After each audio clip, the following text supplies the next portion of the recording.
वो ये था कि ये जो डिक्रिमिनलाइजेशन है, डिक्रिमिनलाइजेशन है, वो क्रिमिनलाइजेशन है जो सेक्शन 132 में चलता है, यहाँ पर लिमिट 1 करोड़ से ऊपर थी। जो ये सारे केसेस थे ये 132 में, तो ए से लेकर के तक सब में ही जो लिमिट थी वो 1 करोड़ से ऊपर थी, और उन्होंने कहा था कि साहब इसमें आपकी सजा कर दी जाएगी। तो बात ये निकल कर आई साहब कुछ और भी चीजें हैं। एक तो फेक इनवॉइसेज हैं, किसी ने जैसे 132A है कि भैया आपने सप्लाई तो कर दी, बिल इशू नहीं करा, या दूसरा था कि साहब आपने सिर्फ बिल ले लिए, सप्लाई ही नहीं ली, या तीसरा था कि साहब आपने इस जो सेकंड कैटेगरी में सिर्फ बिल लिया है उसके बेस पे इनपुट ले लिया, और इनपुट लेकर एक और कैटेगरी बनी कि भैया जिन्होंने उस गलत इनपुट के बेस पर रिफंड ले लिया, तो ये तो फेक का था। लेकिन कुछ और भी चीजें थी कि भाई अब सर्च वाले आए, अब सर्च वाले जब आते हैं ये प्यार से बात तो करते नहीं। आप जानते हैं कि जब रेड होती है तो प्यार से बातें तो होती नहीं। और यहाँ पर यहाँ पर आप सारे वकील बैठे हैं जो मुझसे ज्यादा जानकार हैं कि भाई मान लीजिए अगर एक मारपीट होती है किसी की, तो जब एफआईआर करी जाती है तो सिर्फ मारपीट की धाराएं नहीं लगती, कई और धाराएं भी लगाई जाती हैं कि इसने मेरा गिरबान भी पकड़ा, इसने मुझे धक्का भी दिया, इसने मुझे गाली भी दी। तो ऐसे ही कुछ यहाँ पर भी होता है, प्यार से बातचीत होती नहीं। तो ये जो ऑब्स्ट्रक्शन है, कई बार ऐसा भी हो गया है कि लोगों ने ऑब्स्ट्रक्शन करा, थोड़ी देर उन्होंने एक रेजिस्टेंस दिखाया, काम नहीं करने दिया। तो ये फेक इनवॉइसेस जैसे क्राइम नहीं थे, इसलिए इनकी जो सीमा है वो 1 करोड़ से बढ़ाकर 2 करोड़ कर दी गई है। इनको 1 करोड़ से नीचे का तो क्राइम अगर है, ड्यूटी वेटेड है, तो वो डीक्रिमिनलाइज है ही, लेकिन यहाँ पर इन 3 केसेस में लिमिट 2 करोड़ कर दी गई है 1 करोड़ की बजाय। तो फेक इनवॉइसेस पर तो 1 करोड़ रहेगी, लेकिन आपने ऑफिसर को ठीक से रेट नहीं करने दी, या आपने किसी के कहने से कोई मटेरियल एविडेंस डिस्ट्रॉय कर दिया, या आपसे कोई चीज मांगी गई थी और आपने सही नहीं दी। अब जैसे आजकल आप आज भी लास्ट डेट है, जैसे आज हम GSTR 9 फाइल कर रहे हैं, तो HSN समरी हमने सालों से बनाई तो है नहीं, लेकिन आज हमें फाइल करनी है, और वो पॉइंट पैसों में मैच कर रहे हैं। कई बार ऐसा हो सकता है कि हमसे गलत जानकारी चली जाए। दूसरा था कि अगर क्राइम हो गया, आपसे कोई गलती हो गई, तो आपके पास कंपाउंडिंग ऑफ ऑफेंस की बात थी कि भैया आप टैक्स दे दो, जो गलती हो गई बट आप सजा मत करो। तो कंपाउंडिंग ऑफ ऑफेंस में अभी जो लिमिट थी वो 50 से 150% थी टैक्स की। अब बार बार रिक्वेस्ट गई डिपार्टमेंट के पास, सरकार के पास, कि 50 से 200-150% बहुत ज्यादा है। उन्होंने इसको कम करके 25 से 100% कर दिया। एक और रिक्वेस्ट बार बार सरकार के पास जाती है, आई होप आप एग्री करेंगे इस बात से, कि अगर आपने लेट पेमेंट कर दिया टैक्स का, तो रेट आज की डेट में इंटरेस्ट का क्या है सर? 18%। 1.5% महीना लगता है जी, और 1.5% बहुत ज्यादा होता है। अभी जो रेट्स हो गए हैं वो बहुत कम हो गए हैं। जो 1.5%, 18% इन्होंने इनकॉर्पोरेट करा है वो बहुत बहुत हाई रेट इनकॉर्पोरेट करा है। 18% का प्रॉफिट आता नहीं है साल का। देन अब एक समस्या और थी, जैसे किसी ने रजिस्ट्रेशन करवाया, घर बुक करवाया। अब जब घर बुक कराया, घर बनने में 1-2 दिन में तो बनता नहीं। अब वो घर बनकर आता है मान लीजिए 2-3 साल में, लेकिन तब तक व्यक्ति का विचार चेंज हो जाता है, वो कहता है जी मुझे इसको कैंसिल कर दो। अब जो 47 GST काउंसिल की मीटिंग हुई, उसमें उन्होंने कहा कि साहब जो आप क्रेडिट नोट इशू कर सकते हैं, पहले डेट थी सितंबर तक की, अब उन्होंने बढ़ाकर 30 नवंबर कर दी। तो एक कंटेंशन ये था कि जब वो मान लीजिए 2 साल बाद वो घर चेंज कर रहा है, उसने एडवांस पर GST पे कर दिया, तो वो एडवांस का GST तो सरकार के पास चला गया, अब उसे सप्लाई तो मिली नहीं। 2 साल बाद जब वो कैंसिल कराता था मकान की बुकिंग, तो जो डीलर जो सॉरी डेवलपर था, वो उसको पैसे तो दे देता था अपना जो भी थोड़ा बहुत काट कर, लेकिन वो GST नहीं देता था। वो ये कहता था कि साहब जीएसटी में क्रेडिट नोट इशू करने की मेरी समय सीमा सितंबर थी, अब जो 30 नवंबर हो गई है वो समाप्त हो चुकी, तो भैया मैं टैक्स तो दे दूंगा, वो सॉरी आपका कैंसिल अमाउंट तो मैं दे दूंगा, लेकिन मैं जीएसटी वापस नहीं करूंगा। अब इससे क्या हो रहा था, गवर्नमेंट के पास देखिए टैक्स कलेक्ट करने के लिए कब कलेक्ट करा जा सकता है, जब वो किसी चीज पर लेवी हो, जब कोई सप्लाई ही नहीं दी गई, जब कोई सर्विस ही नहीं दी गई, तो वो टैक्स अननेसेसरी सरकार के पास पड़ा हुआ था। और ये बात पहले ही दिन से, जब से जीएसटी आया तब से यही बात चल रही थी कि साहब इसका कोई ना कोई मैनुअल इंतजाम करना पड़ेगा सरकार को।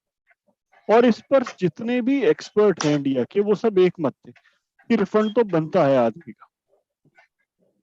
अब सरकार इसको ऐसे भी कर सकती थी कि साहब इसको रिफंड उसको अलाउ कर देती, इस केस में क्रेडिट इशू कर दो डेवलपर को, लेकिन सरकार ने ऐसा नहीं किया। अब घूमकर बात आ गई कि भैया आप अनरजिस्टर्ड पर्सन हो, भाई जो जिसने घर मकान लिया है वो तो अनरजिस्टर्ड है, अपने रहने के लिए ले रहा है, कैंसिल करा रहा है, तो बोले आप अनरजिस्टर्ड हो तो हम अनरजिस्टर्ड को भी रिफंड दे देंगे। अब उन्होंने कहा कि साहब ये सारी चीजें आप दे दीजिए, आपको ये प्रूव करना पड़ेगा कि भैया उसने टैक्स दिया था, आप इनवॉइस की कॉपी लगाइए, आप कैंसिलेशन की कॉपी लगाइए, और एक वहां से सर्टिफिकेट लगा दीजिए कि भैया डेवलपर ने पैसा दिया था और आपका बनता है, तो आपको रिफंड मिल जाएगा। सिमिलरली इंश्योरेंस पॉलिसी, जो लॉन्ग टर्म की इंश्योरेंस पॉलिसीज है, जो 1 साल से ज्यादा की इंश्योरेंस पॉलिसी दी जाती, उसमें भी सेम कहानी थी, कैंसिल हो जाती थी, पैसा मिल जाता था, लेकिन जीएसटी का पैसा सरकार के पास रह जाता था। तो सरकार ने इसमें भी यही बात कवर करी, साहब आपको यहाँ पर रिफंड दे दिया जाएगा। 47 जीएसटी काउंसिल मीटिंग में देखिए बहुत शुरू से ही एक रिक्वेस्ट चल रही थी कि साहब जो कंपोजिशन डीलर है और अगर वो इंट्रा स्टेट सेल करते हैं ई कॉमर्स ऑपरेटर के थ्रू, ईसीओ के थ्रू, तो उनको रजिस्ट्रेशन के लिए बाध्य ना करा जाए, they should not be force for getting registration. और ये एमएसएमई की रिक्वेस्ट भी थी, शुरू से रिक्वेस्ट थी, गवर्नमेंट ने इसको माना, जीएसटी काउंसिल ने भी माना, और 47 जीएसटी काउंसिल मीटिंग में इसको टाइम दे दिया गया था फ्रॉम 1 जनवरी 2023। लेकिन ईसीओ की रिक्वेस्ट आई, साहब हमारे सॉफ्टवेयर इस चीज के लिए अभी रेडी नहीं, तो उन्होंने इसके लिए टाइम पीरियड बना दिया है 1 अक्टूबर 2023, क्योंकि ई कॉमर्स ऑपरेटर के पोर्टल अभी इस पर रेडी नहीं है। अब एक और इश्यूज था, जब आप इंडिया के बाहर सप्लाई कर रहे थे, हाँ, या आप कुछ इस तरह सप्लाई कर रहे थे जो कि हाई सी सेल थी, और इस पर जो टैक्सेबिलिटी की बात थी, जब आप हाई सी सेल में मान लीजिए आप सीआईएफ वैल्यू में ट्रांसफर कर रहे हैं गुड्स को, कॉस्ट इंक्लूडिंग फ्रेट, तो आपने मान लीजिए बॉम्बे से ट्रांसपोर्टर है आपका बॉम्बे में, आप दिल्ली में है, आपके गुड्स आपने मान लीजिए यूएस भेज दी, this includes freight and average, तो आपने बॉम्बे के जो इंडिया में ही है आपने उससे गुड्स तो भेज दिए, लेकिन उस पर उसने आईजीएसटी चार्ज करा। अब सवाल ये था कि साहब आपको इसका आईटीसी मिलेगा, बोले हाई सी सेल है साहब, इसका आईटीसी तो मिल ही सकता और रिफंड नहीं मिल सकता। तो इन सबको एडजस्ट करते हुए सरकार ने कहा नहीं, हम आपको आईटीसी भी देंगे, रिफंड भी देंगे, जो एम्बिग्यूटी हो गई है वो हम क्लियर करते हैं, लेकिन इसके लिए आपको अलग से रिफंड लेना पड़ेगा। Then comes rule 37। अब जैसा आप जानते हैं, अब इसमें 37 ए भी ला दिया उन्होंने, जीएसटी में, जीएसटी बेसिकली एक वैल्यू एडेड टैक्स है, जो वैल्यूएशन कर एडिशन करोगे उस पर टैक्स पड़ता है। आपने 100 का सामान खरीदा, 150 में भेजा, तो 50 रुपए पर मान लीजिए 10% टैक्स है, तो 5 रुपए आपको एक्स्ट्रा टैक्स देना है। अब जो आईटीसी की 4 बेसिक कंडीशन है सेक्शन 16 सबसेक्शन 2 में, वो 4 थी, that you should have receive goods और services, you should have received invoices, tax invoice, you should be in possession of a tax invoice. Third is the tax has been paid, the tax has been paid by the supplier and fourth is that you have filed your return. ये 4 basic condition थी। Section 16 subsection 2 की जो सी condition है, भैया उसने tax पे कर दिया, इसको क्रॉस चेक करने का हमारे पास कोई साधन नहीं था और अल्टीमेटली नोटिस भी बहुत आए। अब हुआ क्या कि जीएसटी लॉ में इसका कोई प्रोविजन ही नहीं था, ऐसा कोई फॉर्म नहीं था, रूल था ही नहीं। देखिए, जो कॉन्सेप्ट चलता है किसी भी कानून का वो चलता है एक्ट से, एंड जो मशीनरी प्रोविजंस होते हैं, जो प्रोसीजर्स होते हैं, they are defined in rules. तो इसका कॉन्सेप्ट तो था लेकिन रूल नहीं था, and this was creating unnecessary issues. अब इसको रोकने के लिए या तो एएसएमटी 10 इशू करता था डिपार्टमेंट, असेसमेंट करते थे और कहते थे कि साहब आपके वेंडर ने पेमेंट नहीं करा, या वो 73 74 के नोटिस भेज देते थे। नाउ इन्होंने रूल में ले आए कि साहब, अच्छा आप आईटीसी की सारी कंडीशन फुलफिल कर रहे होते हैं जिस दिन आप क्रेडिट क्लेम करते हैं। देखिए, आईटीसी अभी 2A 2B से चल रहा था, अब 1 जनवरी 2022 से आप 2B से चला रहे थे क्रेडिट। इससे पहले आपका 2A से क्रेडिट चल रहा था अक्टूबर 19 से। अब आपने मान लीजिए फॉर एग्जाम्पल आपका जो सप्लायर है उसने 11 तारीख को या 13 तारीख को अपनी आईएफएफ या मंथली वो whatever it is where उन्होंने वो फाइल कर दी। आपका 2B जनरेट हो गया 14 तारीख को, 14 को आपका 2B जनरेट हो जाता है।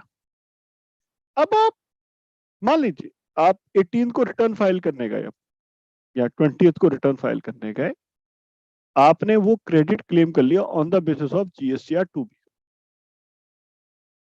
लेकिन जो तीसरी कंडीशन है सेक्शन 16 सबसेक्शन 2 की, कि उसने टैक्स पे करा हो सरकार को, ये तो आप चेक ही नहीं कर रहे, क्लेम तो आप कर रहे हो और इसके इंश्योर भी नहीं करने की जरूरत। मान लीजिए आप 18 को फाइल कर रहे हो और वो क्यूआरएमपी डीलर है, वो तो 24 तारीख को पे करेगा या 25 तारीख को पे करेगा। तो ये एक प्रॉब्लम थी और इसके लिए उन्होंने रूल 37A लिया है कि भाई आपने क्रेडिट क्लेम करा, आपने क्रेडिट क्लेम कर लिया क्योंकि आपके 2B में दिखाई दे रहा था, और वो जो रिटर्न फाइल कर रहे हैं, अगर उन्होंने सितंबर अगले साल तक रिटर्न फाइल नहीं करी, यानी जीएसटीआर 3B से टैक्स पे नहीं करा, 1 तो उन्होंने टाइम पे फाइल कर दी, 3B फाइल नहीं करी, तो आपको अपना आईटीसी रिवर्स करना पड़ेगा as per the requirement of section 16 subsection 2 clause C। आप ये रिवर्स कर दीजिए और जब भी वो पेमेंट कर दे आप वो रिक्लेम कर लीजिए, क्योंकि जो सेक्शन 16 सबसेक्शन 4 की टाइम लिमिट्स लगती हैं क्लेम की, वो पहली बार क्लेम में लगती है, दोबारा वाले में नहीं लगती। Okay, then there was a problem, and this is a major problem for filing this returns, sorry appeals। देखिए, जो आप पहली अपील फाइल करते हैं, मान लीजिए आप एसी के सामने फाइल कर रहे हैं, तो वो जो आप अपील जब आप फाइल करते हैं, you have to file an appeal within 3 months। हमारे लिए 3 months है और डिपार्टमेंट के लिए ये 6 months होते हैं, प्लस 1 month का कंडोनेशन दोनों के पास होता है। So we both have a condonation of 1 month। So to whom I had filed an appeal within 3 months। तो रूल में ऐसा लिखा हुआ है that within 7 days of filing of the appeal, I have to submit certified copies of original order or other things। तो वो certified copies अगर मैं विद इन 7 days सबमिट कर देता हूं, तो मेरी रिटर्न फाइलिंग की डेट मानी जाती है जिस दिन मैंने रिटर्न फाइल करी।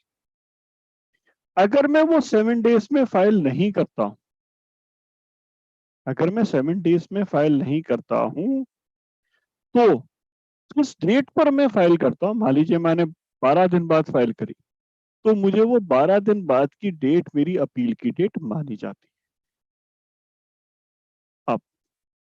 यहाँ पर कहीं पर भी कौन से कागज जमा करने हैं, कौन कौन से कागज जमा करने हैं, ये डिफाइंड नहीं। और ये स्टेट स्पेसिफिक चल रहे थे। तो हो सकता था कि मुझे यूपी में कुछ और कागज जमा करने की बाध्यता लग रही हो, हरियाणा में मुझसे कुछ अलग कागज मांगे जा रहे हो, एक एक्स्ट्रा या एक कम, कुछ भी हो सकता था। तो अब यहाँ पर उन्होंने कहा कि साहब ये जो अपीलेंट है वही सर्टिफाई करके फाइल कर देगा, और जहां डिपार्टमेंट की बात है तो डिपार्टमेंट फाइल कर देगा। अब आते हैं साहब इंश्योरेंस क्लेम पर। जो इंश्योरेंस कंपनी से claim, sorry, no claim bonus जो मिलता है, अब ये भी दो तरह का था। जब आप इंश्योरेंस कराते हैं और साल भर में आप कोई क्लेम नहीं करते, कोई क्लेम नहीं करा आप, तो इस पर क्या करती है इंश्योरेंस कंपनी, दो तरीके से काम करती है। एक तो अगले साल आपका इंश्योर्ड अमाउंट बढ़ा देती है, इंश्योर्ड अमाउंट बढ़ा देती है। अगर आप इंश्योर्ड अमाउंट नहीं बढ़वाते, तो दूसरा ऑप्शन इंश्योरेंस कंपनी ये देती थी कि आपका जो प्रीमियम है उसमें नो क्लेम बोनस का कुछ अमाउंट आपके प्रीमियम से कम कर दिया जाएगा। मान लीजिए आपका 30,000 का अमाउंट था इंश्योरेंस का, आपने पिछले साल में कोई क्लेम नहीं लिया, तो उन्होंने आपको 10% डिस्काउंट दे दिया कि भैया 3,000 रुपए कम कर लो, 27,000 रुपए आप हमें पे कर दो। ये जो 3,000 रुपए जो डिडक्शन मिल रही थी नो क्लेम बोनस की, इस पर कुछ स्टेट ऑफिसर्स का ये मानना था कि साहब ये सेक्शन 15 में एक्सक्लूशन की डेफिनेशन में नहीं आता। जबकि आप सब समझते हैं कि जो इनिशियल में मिल रहा है, जो भी डिडक्शंस आप at the time of providing service दे रहे हैं, तो उस पर तो डिडक्शन मिल रही है, सेक्शन 15 में एक्सक्लूशन में आता है।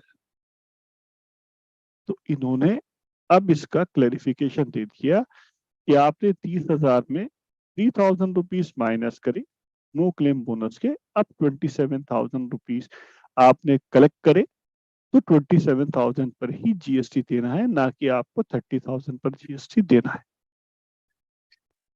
नाउ जो आईबीसी एक बहुत प्रोमिनेंट लॉ बन गया है और बहुत ज्यादा कंपनी सब इंश्योरेंस एंड बैंक्रप्सी कोर्ट्स में चली गई, तो जहां पर भी अब ये आईबीसी की बात है, तो वहां पर क्लेरिफिकेशन उन्होंने दे दिया कि किस तरह इसको टॉप पर रखा जाएगा, और कुछ अमेंडमेंट्स करे गए। देन टीडीएस एंड टीसीएस, जो कि 2018 से लगा हुआ है, अब इसमें रजिस्ट्रेशन तो हो जाते हैं, टीडीएस एंड टीसीएस के रजिस्ट्रेशन हो गए, पर प्रॉब्लम क्या थी कि इसमें रजिस्ट्रेशन के प्रावधान तो दिए सरकार ने, लेकिन कैंसिलेशन के देने से रह गए, कैंसिलेशन के प्रावधान नहीं दिए। तो अगर आप कैंसिल करवाना चाहते थे तो आप कैंसिल नहीं करवा सकते थे, अगर आपने रजिस्ट्रेशन एज ए टीडीएस और टीसीएस की तरह ले रखा है। इनके रजिस्ट्रेशन केवल डिपार्टमेंट की विश पर, और department could cancel only on suo motu basis. तो इनको देखते हुए भाई किसी का आप रजिस्ट्रेशन दे रहे हो तो कैंसिलेशन का प्रावधान तो आपको देना पड़ेगा। तो ये इन्होंने अब इस बार दे दिया है, क्लैरिफिकेशन दे दी। नाउ ये supply of goods import we have done. एक सेकेंड।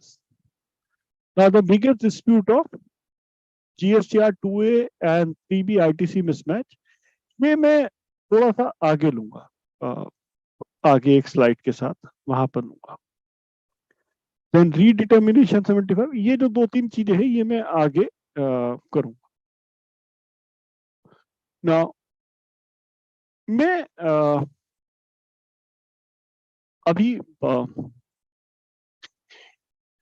19th को मैं राजकोट में था, और तो वहां पर एक डिस्कशन चला कि जीएसटी रजिस्ट्रेशन में काफी प्रॉब्लम आती है, and department keeps on asking so many documents clarifications while granting registrations. उनका ये कहना था कि साहब हमें तो नहीं पता, because of industry friendly state, यहाँ पर तो कोई ज्यादा कागज मांगे नहीं जाते हैं, नॉर्मली 4 to 5 days में रजिस्ट्रेशन आ जाते वंस यू फाइल ना। अब उन्होंने कहा नहीं, इसको क्या करते हैं, तो एक ऐसी स्टेट बन गई गुजरात जिसमें कि इन डीप चेकिंग नहीं हुई, रजिस्ट्रेशंस नहीं हुए, तो रजिस्ट्रेशंस की वेरिफिकेशंस नहीं। जब तक प्रॉब्लम आती भी है तो पहले रजिस्ट्रेशन दे देते हैं, बाद में फिजिकल वेरिफिकेशन करते रहते हैं।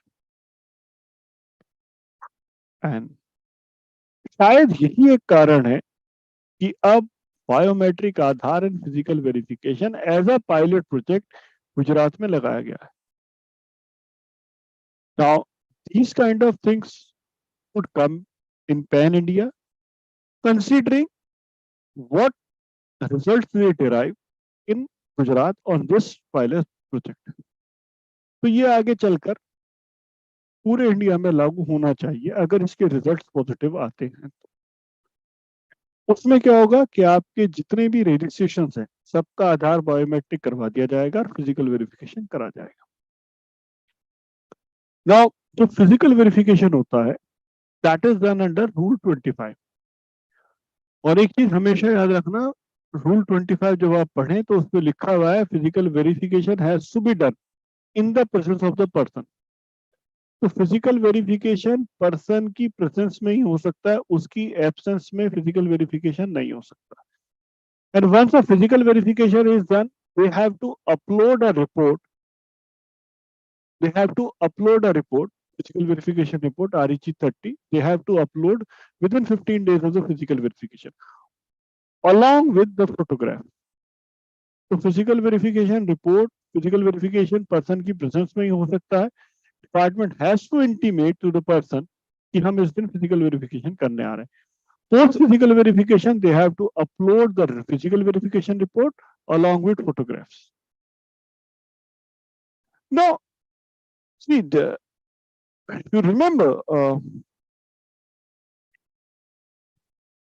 2020 में 2020 नहीं 2021 में, इन 2021 डिपार्टमेंट ने जीएसटी पोर्टल पर एक सुविधा दी है, दे have given a service like this, कि आप किसी भी पर्सन का पैन डालें आफ्टर एंटरिंग कैप्चा, उस पैन पर कितने जीएसटी रजिस्ट्रेशन चल रहे हैं वो आप पता लगा सकते हैं, और उसके बाद आप उसकी कंप्लेंट फाइल कर सकते हैं अगर आपको लगता है कि आपके पैन का मिसयूज हुआ है। ओके, क्योंकि डिपार्टमेंट ने काफी केसेस में पाया कि जो फेक इनवॉइसेस का काम हो रहा है वो उन लोगों के पैन कार्ड पर हो रहा है जिनको एक्चुअली पता ही नहीं कि हमारे नाम पर जीएसटी रजिस्ट्रेशन ले लिया गया है, उनको पता ही नहीं है। अब डिपार्टमेंट ने मिसयूज ऑफ पैन, एक बहुत बड़ी समस्या है फेक इनवॉइसेस में, मिसयूज ऑफ डॉक्यूमेंट्स। अब डिपार्टमेंट ने क्या करा है, डिपार्टमेंट ने यहाँ पर ये कह दिया कि जब आप रजिस्ट्रेशन के लिए अप्लाई करेंगे फॉर न्यू रजिस्ट्रेशन, तो मोबाइल नंबर और ईमेल एड्रेस वो यूज होगा जो सीबीडीटी के डेटाबेस में है। तो ओटीपी जो जाएगा वो वही जाएगा, वहां से क्रॉस चेक होगा। इसके बहुत सारे फायदे हैं और आगे चल के इससे फेक इनवॉइसेस को काफी हद तक कंट्रोल करा जा सकता है। ये एक ये एक रिकमेंडेशन जीएसटी काउंसिल ने बहुत पहले से दी थी कि जब सब चीज का टाइम है, लेकिन हर हमेशा आप रिटर्न फाइलिंग के टाइम होते हैं, लेकिन जीएसटी में लेट रिटर्न फाइलिंग का कोई टाइम नहीं। आपकी जो पेनल्टी है 100 रुपीज पर डे और 10,000 रुपीज, वो आप दे दीजिए, आप कभी भी फाइल कर दीजिए। तो जीएसटी काउंसिल ने पहले भी ये रिकमेंडेशन दी थी कि इसका टाइम पीरियड 3 साल रखा जाए, कि भाई जो भी टाइम पीरियड है आपको रिटर्न फाइल करने का, आप उससे 3 साल में ही रिटर्न फाइल करें। इसके बाद सिस्टम को अलाउ नहीं करना चाहिए कि आप रिटर्न फाइल कर सकते। लेकिन इस रिकमेंडेशन का आगे जाकर आज तक कोई यूज नहीं हुआ। अब जीएसटी काउंसिल ने वापस रिकमेंडेशन डाल दी है, और अब तो खैर लॉ का हिस्सा बन गया कि आपको 3 साल तक ही जो ड्यू डेट है उस पीरियड में रिटर्न फाइल करनी है। आप उसके आगे जाकर रिटर्न फाइल नहीं कर सकते। इससे काफी सारे बेनिफिट्स हैं। एक, फेक इनवॉइसेस कंट्रोल हो जाएंगे, बोगस आईटीसी कंट्रोल हो जाता है। दूसरा, टैक्स कॉम्प्लायंट बन जाता है आदमी। लेकिन ये अभी एप्लीकेबल नहीं हुआ है।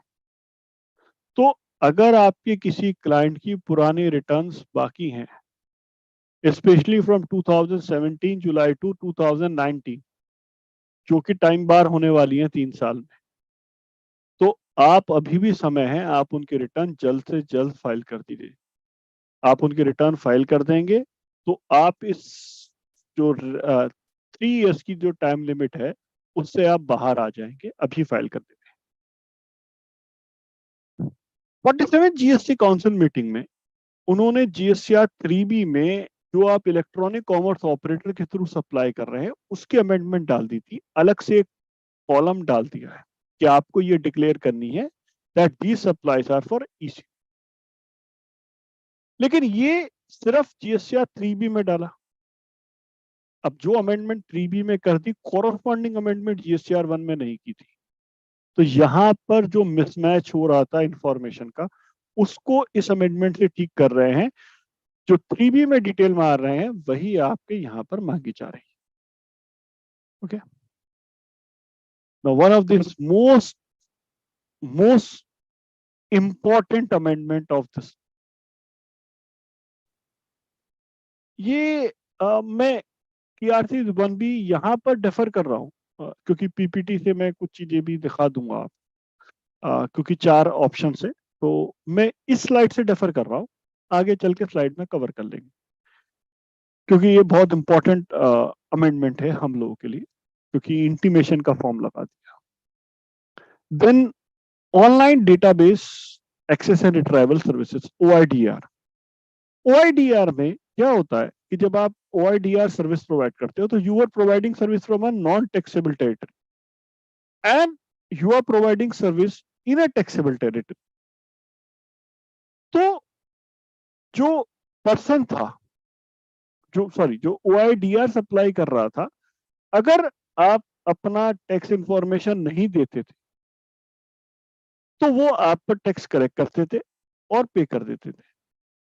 अगर आप वो अपनी टैक्स इंफॉर्मेशन डाल देते थे while taking OIDR services, तो वो आपसे टैक्स कलेक्ट नहीं करते, and then you are suppose to pay it in RC. लेकिन इस सब में क्या हुआ, रिस्पॉन्सिबिलिटी OIDR की लगा दी कि भैया आप रिस्पॉन्सिबल हो ये बताने के लिए कि इसने टैक्स कलेक्ट करा है, ये रिस्पॉन्सिबल है नहीं है। अब इससे क्या हो रहा था कि बिकॉज दैट जो ओनर्स था, प्रूव करने की जिम्मेदारी आ गई, वो OIDR पर आ गई। And OIDR are not available in India. वो बाहर से सर्विस दे रहे हैं, दोनों ने एक अकाउंटेबिलिटी बना रखी।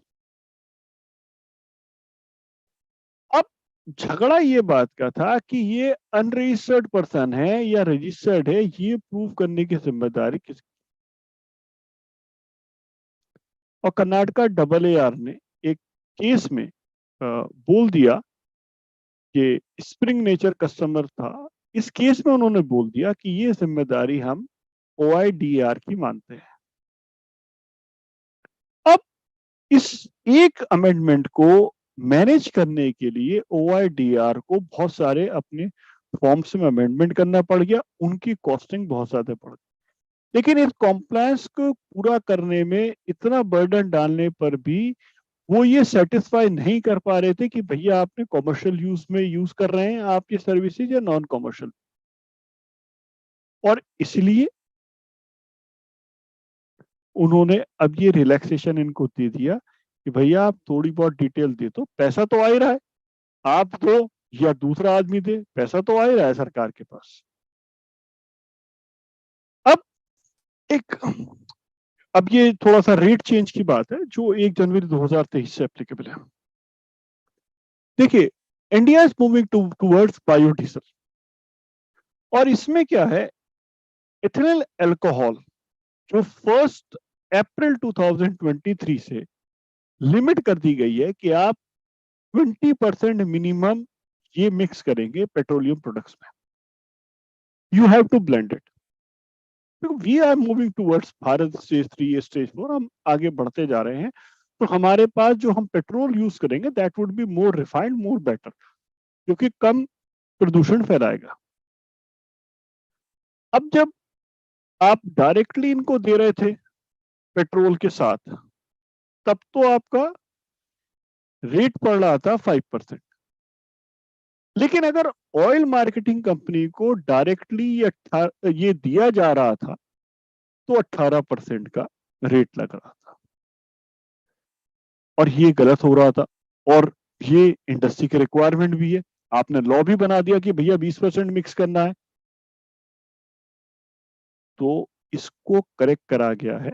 इस पर क्लैरिटी दे दी गई कि अगर आप सिर्फ एथेनॉल अल्कोहल भी सप्लाई करेंगे फॉर ऑयल मार्केटिंग कंपनी जो बाद में मिक्स करेंगी, तो भी आप रेट 5% लगाएंगे। देखिए, पहले भी अगर पेट्रोल के साथ ये दिया जा रहा था तो 5% ही रेट था, अलग से दिया जा रहा था बिना पेट्रोल के तो रेट 18% लग रहा था। अब उन्होंने कहा नहीं साहब, दोनों में ही 5% लगेगा। अब एक और अमेंडमेंट आई थी 47 जीएसटी काउंसिल मीटिंग से कि भैया जो फूड ग्रेन है इन सब पर आपका जो रेट है वो 5% लगेगा, दाल वगैरह पर। इशू था छिलके का। अब छिलका भी ये था कि साहब वो प्रोसेस्ड है नहीं है, इसका क्या करा जाए। और ये जो हस्क वगैरह का था, इसमें बड़ी सारी इश्यूज। तो ये तो क्लियर था कि भैया दाल पल्सेस हैं, इस पर तो 5% ही लगेगा। छिलके पर क्या होना है, क्योंकि छिलका जहां पर यूज करा जा रहा था एज अ बाई प्रोडक्ट, छिलका, कांदा, चूरी, जो कैटल फील्ड में भी यूज हो रहा था। अब कुछ पर तो प्रोसेसिंग हो रही थी कैटल फील्ड में देने से पहले, कुछ पर प्रोसेसिंग नहीं हो रही थी। अब उन्होंने क्लियर कर दिया, अगर आपने एज इट इज दिया है तब आपका रेट 5% ही पड़ेगा। आपको उस पर, ये बेसिकली क्लेरिफिकेशन के लिए है। यहाँ पर ये जो बोल्ड में वर्ड्स हैं, ये अमेंडमेंट आई है, ये बोल्ड में वर्ड्स ऐड करे गए। अब बात फ्रूट पल्प की थी, फ्रूट जूस बेस की थी। उन्होंने कहा था इतना ही अमेंडमेंट थी। इशू ये था कि जो कार्बोहाइड्रेटेड बीवरेजेस हैं, क्या उस पर भी 12% लगेगा या वो 28% प्लस सेस वाले कॉलम में रहेंगे। तो उन्होंने यहां पर इसको क्लियर कर दिया। Mathematical boxes, geometry box, colour boxes, इन सब पर टैक्स रेट 12% है, और ये पहले से चलता आ रहा है। पिछली बार जब पार्लियामेंट में फाइनेंस मिनिस्टर आंसर कर रही थी, शायद आपको ध्यान हो, जब 2 दिन डिबेट चली है, एक दिन लोकसभा में एक दिन राज्यसभा में, ऑन जीएसटी एंड इश्यूज, तो एक बच्ची ने एक लेटर लिखा था प्राइम मिनिस्टर को कि साहब मेरी मम्मी मुझे डांटती हैं, और पेंसिल वेंसिल के रेट बहुत ज्यादा हो गए, स्टेशनरी के रेट ज्यादा हो गए, और मम्मी मुझे ज्यादा खरीदने नहीं देती। तो वहां पर बात आई थी शार्पनर्स की, और शार्पनर्स पर चूंकि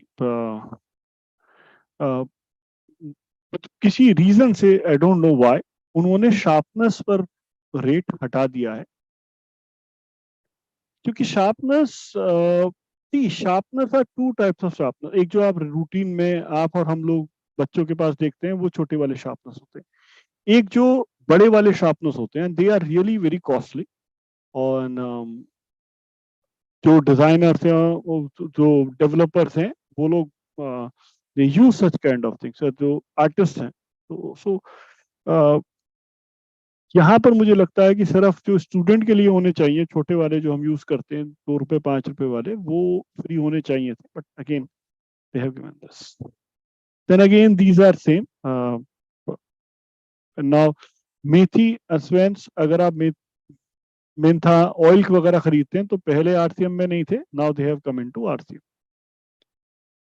रेजिडेंशियल ड्वेलिंग का एक केस है कि residential dwelling 47th GST council meeting से इन्होंने लगा दिया कि भैया रेजिडेंशियल ड्वेलिंग अगर है तो आपको अब ये जीएसटी के दायरे में आ जाता है। रजिस्ट्रेशन सॉरी क्या मीन्स तो ये residential dwelling basically.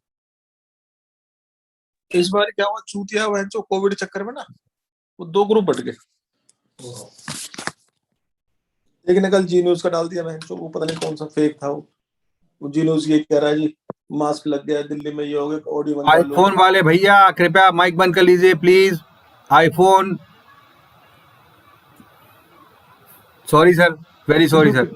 It's okay sir, sir गलती किसी भी हो सकती है। वो बात ये थी कि साहब जो जीएसटी है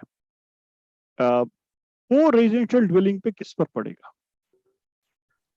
जो प्रोपराइटर है, मान लीजिए उसने अपने रहने के लिए घर लिया, क्या उसे भी जीएसटी देना है? तो उन्होंने कहा साहब देखिए, जो कॉमर्शियल लेटिंग आउट थी वो तो फॉरवर्ड चार्ज में, वहां तो कोई इशू था नहीं। जो रेजिडेंशियल ड्वेलिंग है, उन्होंने सिर्फ इतना कहा कि साहब अपनी पर्सनल कैपेसिटी में ले रहे हो, बिजनेस में रजिस्टर्ड है तो देना है जीएसटी आरसीएम। तो यहाँ पर एक प्रॉब्लम थी कि भैया जो रेजिडेंस के लिए आप रेजिडेंशियल ड्वेलिंग लेते हो, वो तो वैसे ही शेड्यूल 3 में लिखी हुई थी, बाहर थी, उस पर तो जीएसटी लगना ही नहीं था। तो ये जो अमेंडमेंट लेकर आई थी 47 जीएसटी काउंसिल मीटिंग, तो इससे ये किस तरह लगेगा। सबसे बड़ी परेशानी इसमें ये हुई कि जो टैक्स रिसर्च यूनिट है उसने कभी भी इसका आंसर नहीं करा, इस पर जो परमुटेशन कॉम्बिनेशन बन रहे थे नहीं करा। उसके बाद एक पीटीआई ने एक जब ज्यादा शोर मचा तो पीटीआई ने एक इंफोग्राफिक्स बना के दे दिया कि यहां पर जीएसटी लगेगा, यहां पर जीएसटी नहीं लगेगा। आरटीआई में किसी ने पूछा, जीएसटी डिपार्टमेंट में आरटीआई लगाई और उन्होंने पूछा कि ये जो पीटीआई ने इंफोग्राफिक्स दिया, क्या ये आपकी परमिशन से दिया? तो उन्होंने आंसर करा कि साहब हमने पीटीआई को ऑथराइज नहीं करा है कोई भी क्लैरिफिकेशन देने से। ये जो पीटीआई ने क्लैरिफिकेशन दिया ये उनकी अपनी अंडरस्टैंडिंग, हमारी भी अंडरस्टैंडिंग यही थी कि साहब जो आप अपने खुद के रहने के लिए ले रहे हो, मान लीजिए मैं प्रोपराइटर हूं, मैं रजिस्टर्ड हूं, तो जो मैं अपने खुद के रहने के लिए घर ले रहा हूं उस पर आप मुझसे जीएसटी नहीं मांग सकते। अब जब ये क्लैरिफिकेशन नहीं दी गई, मामला अब तक अटकता चला गया। तो एक लेडी सीमा गुप्ता, वो दिल्ली हाईकोर्ट चली गई और दिल्ली हाईकोर्ट में जब ये केस पहुंचा तो उन्होंने गवर्नमेंट से कहा कि आप अपनी बात बताइए, आपने किस पर लगाया है जीएसटी इस केस में। वहां पर डिपार्टमेंट ने एफिडेविट सबमिट किया कि साहब जो पर्सनल कैपेसिटी में खुद के रहने के लिए घर लिया जा रहा है, इसमें सिर्फ पर्सन खुद रह रहा है, उसका कॉमर्शियल यूज नहीं है उस घर का, उस पर हमने जीएसटी लगाने की कोई कोशिश नहीं की, वो अभी भी शेड्यूल 3 में ही रहेगा। ये दिल्ली हाई कोर्ट में उन्होंने एफिडेविट दिया सीजीएसटी डिपार्टमेंट, लेकिन उसके बाद भी क्लैरिफिकेशन नहीं। तो अब ये जो क्लैरिफिकेशन है ये उन्होंने अब इस 48 जीएसटी काउंसिल मीटिंग में दे दी। तो अगर आप एक घर किराए पर ले रहे हैं, आप रजिस्टर्ड हैं, आपका टैक्स ऑडिट होता है, लेट्स प्रिज्यूम कि आप टैक्स ऑडिट होता है, आपका जीएसटी ऑडिट भी होता है, आपने वो घर किराए पर लिया सिर्फ खुद के रहने के लिए और वो खर्चा आप बुक्स में नहीं डाल रहे, तो आपको आरसीएम में जीएसटी पे नहीं करना।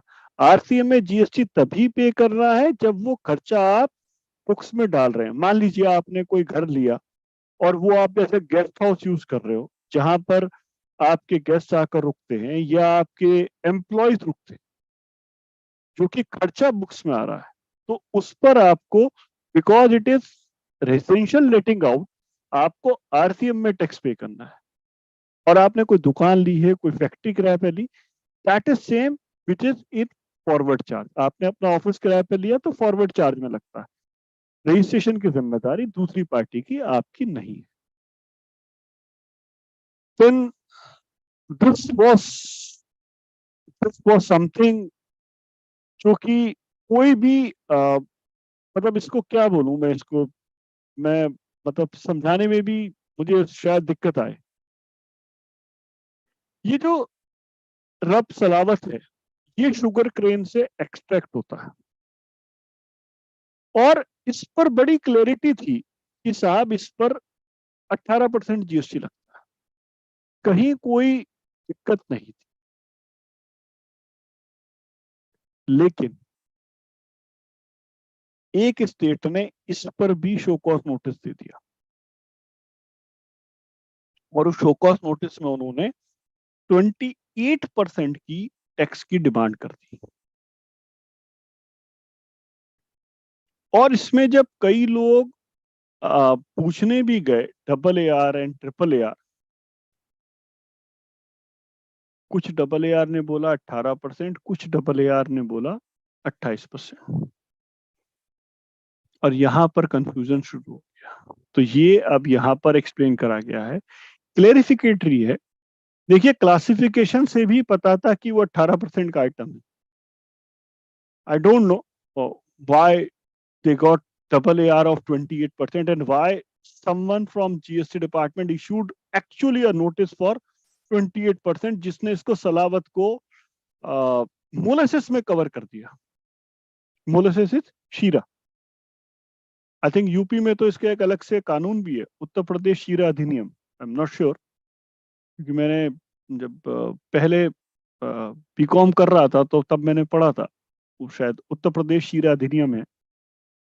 सो अगर आप उसमें भी देखें तो ये मोलेसिस की डेफिनेशन में नहीं आता, बट उन्होंने 28% का नोटिस दे दिया।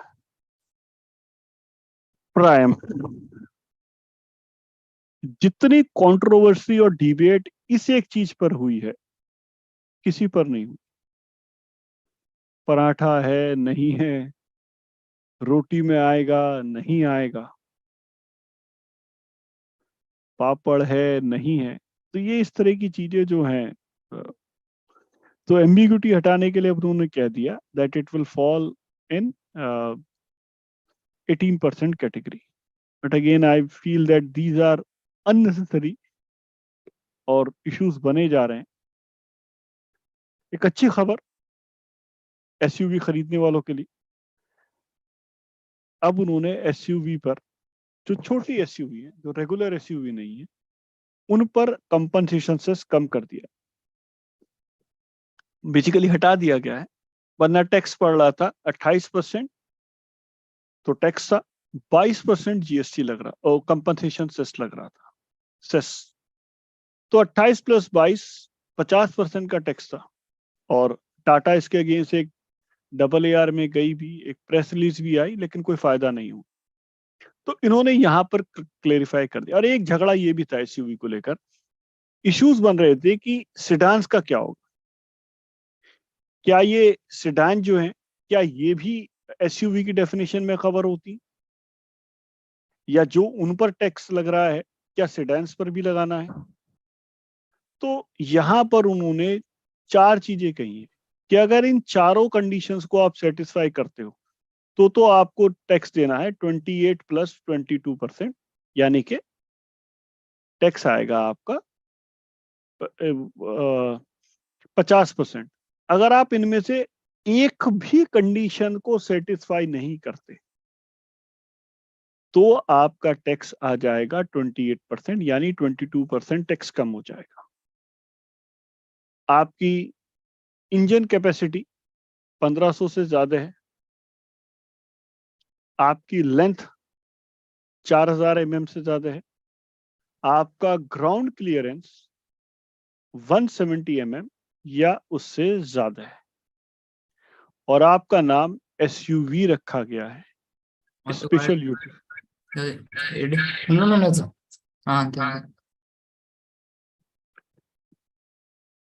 सो एक तो सेडान पर नहीं लगेगा, सेडान पर ये बेनिफिट नहीं है, एंड देन आप इसको इन्हीं तरह से देखेंगे तो जो एक दो ऐसी SUVs हैं मार्केट में, I will not name any SUV from here, जो कि 3995 mm की है, 3995 mm की है, और सिर्फ 5 mm बचने की वजह से उन पर टैक्स 22% कम हो जाता है। तो this is a very good. और अगर आप देखेंगे तो आगे आने वाले सालों में हो सकता है कुछ SUV ऐसी भी लॉन्च की जाए जो कि 4000 mm से कम हो। Now this is one of the most important circular, 4 circulars, 183 से 188 सर्कुलर्स। समरी समझ लीजिए।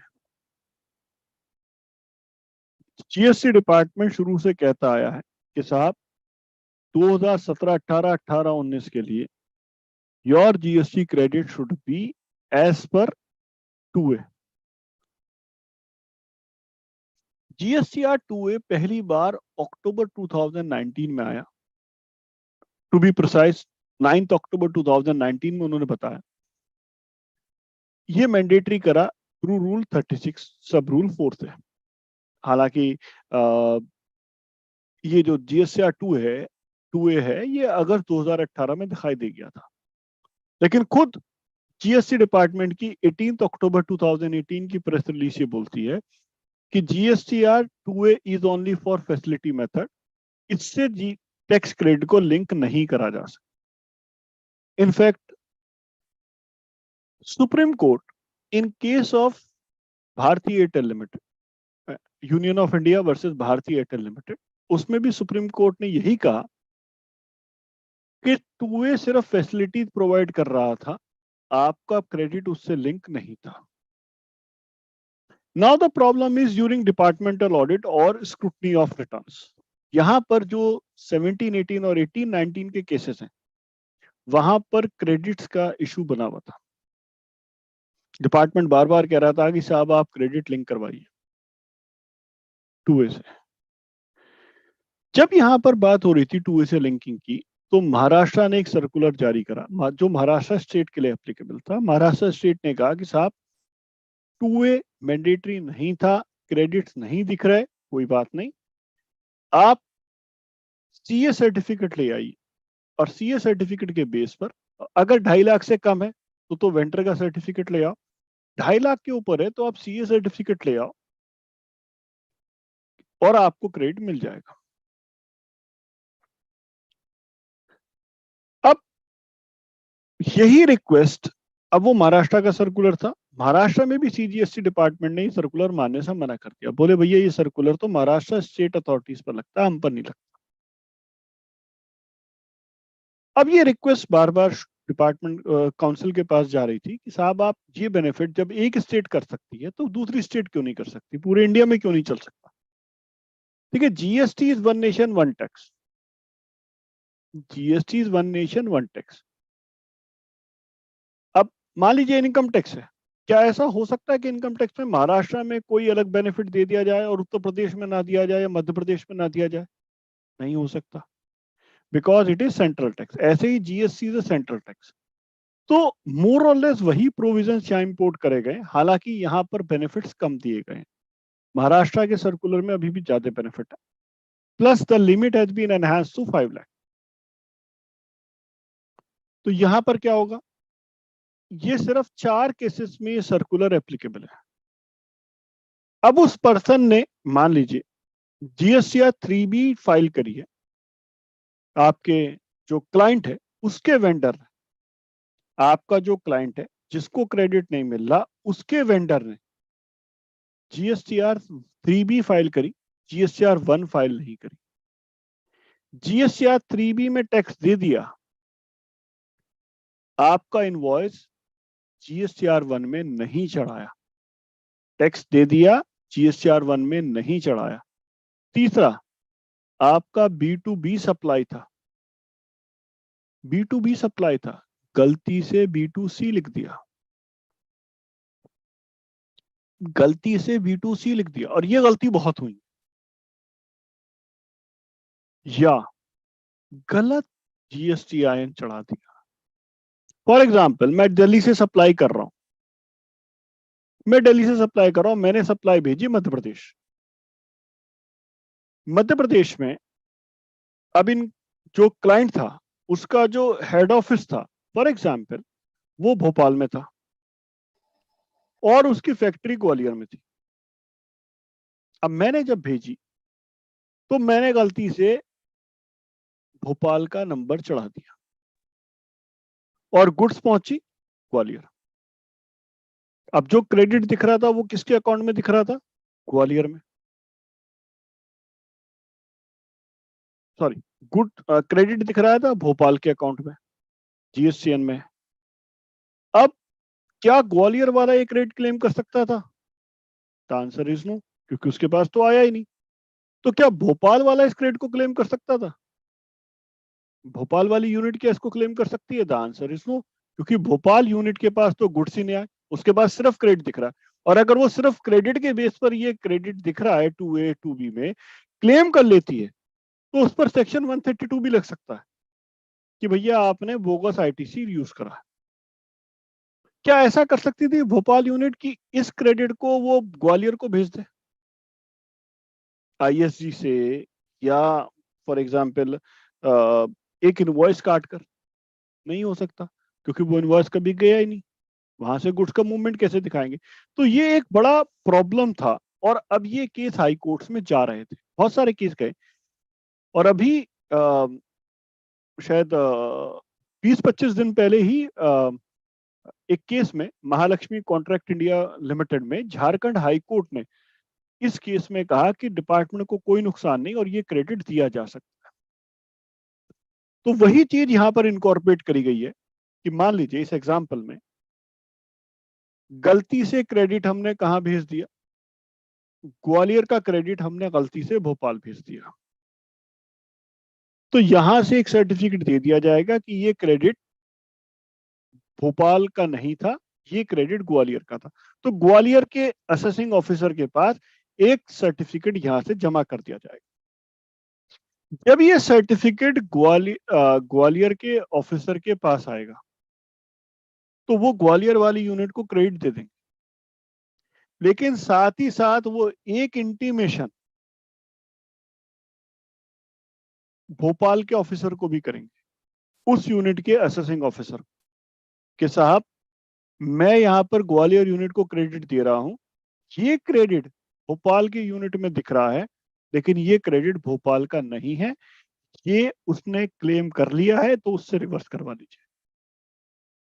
तो ये इसलिए करा जाएगा कि एक ही पार्टी को क्रेडिट मिले, ऐसा ना हो कि इस फॉर्म का बेनिफिट उठाकर एक क्रेडिट दो जगह क्लेम कर लिया जाए। अब इसमें जो अगर देखिए 5 लाख तक का इशू है तो वेंडर साइन करके दे देगा, जो आपका वेंडर है वो साइन करके देगा। अगर डिफरेंस 5 लाख से ऊपर का है तो यहां पर CA या CMA का सर्टिफिकेट देगा। अब आप ये बताइए ये सर्टिफिकेट कौन से CA को देना चाहिए?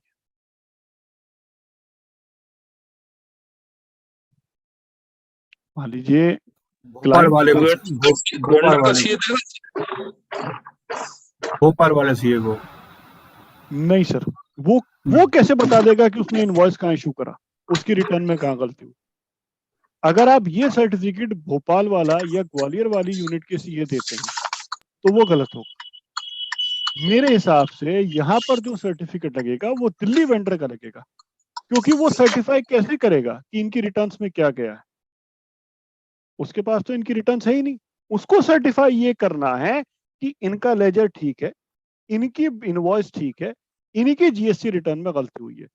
तो इस केस में आप कवर लेटर भले ही चाहे अपने CA से बनवाने, लेकिन मेरे हिसाब से आपको जो सर्टिफिकेट चाहिए वो उस यूनिट से, उस वेंडर से जो क्रेडिट आ रहा है उसके सर्टिफिकेट के। क्योंकि देखिए जब 5 लाख तक के सर्टिफिकेट है, तो ये 5 लाख तक का सर्टिफिकेट भी वो सप्लायर देगा।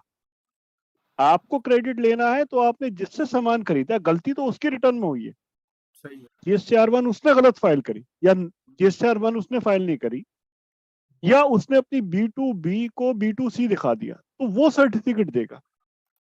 तो मेरे हिसाब से, देखिए लॉ में कहीं प्रोहिबिशन नहीं है, मेरे हिसाब से जब CA सर्टिफिकेट की बात आएगी तो CA सर्टिफिकेट भी उस क्लाइंट के CA से ही लेना पड़ेगा जो स्टैट्यूटरी ऑडिटर रहा हो। अब इसमें एक बड़ी प्रॉब्लम हो सकती है। मान लीजिए आप एक MSME यूनिट है, ठीक है, और जो उस पीरियड में उनका CA रहा हो, या जो आज उनका स्टैट्यूटरी ऑडिटर हो या टैक्स ऑडिटर हो, वो कोई बहुत बड़ी फर्म, उस केस में एक बड़ा समस्या बन जाएगी कि आप उनसे सर्टिफिकेट लेंगे कैसे, क्योंकि आप उनके डायरेक्ट क्लाइंट तो है नहीं, क्लाइंट तो आप किसी और के हैं। तो ये एक मेजर पॉइंट है जो कि क्लैरिफिकेटरी नहीं है, क्योंकि कभी भी ये लॉ में बाध्य नहीं कर सकते कि किस CA से सर्टिफिकेट लेना है या किस CMS से लेना। तो ये मेरी अंडरस्टैंडिंग है, आप अपने CA से भी सर्टिफिकेट लेकर दे देंगे तो वो रोक नहीं सकते, क्योंकि कहीं डिफाइंड नहीं है। लेकिन मैं सर्टिफाई करूंगा कैसे कि आपने अपने रिटर्न में गलती करी है, ये आप पढ़ लेना, कुछ खास है नहीं। ये केसेस दे रखे हैं, किस किस केस में कहां कहां से गलती निकलेगी और कहां कहां से आप ये यूज कर सकते हैं। एंड RCM में भी, RCM में भी आपको सर्टिफिकेट खुद देना है। नाउ कम्स टू 184, ये हमने पॉइंट ऑफ सप्लाई पर बात कर ली। इसमें जब भी आप यूज करेंगे, इसमें जब आप टैक्स पे करेंगे, तो आप वो वाला मान लीजिए जो मैंने एग्जांपल दिया, जो दिल्ली और बॉम्बे का ट्रांसपोर्टर था, तो वो जब वो IGST लगाएगा, तो वो दिल्ली में सप्लाई नहीं कर रहा, वो चूंकि गुड्स इंडिया के बाहर जा रहे हैं, तो आपको वहां पर 96 चूज करना है, फॉरेन कंट्री जो आप चूज करते हैं ना स्टेट। मान लीजिए 07 दिल्ली हो गया, आई थिंक यूपी इज 09 और 13 09 सर। 09। तो ऐसे ही जब आप वहां से चूज करेंगे तो आपको 96 चूज करना है। ये एक छोटी सी बात है बस ध्यान रखने की। और ये भी क्लेरिफिकेशन आ गई कि भैया आप IGST रेस करोगे और IGST के अगेंस्ट आप ITC भी ले लोगे और ITC का रिफंड भी आपको अलाउ होगा। डिटेल्स हैं now 185। Now this is complicated.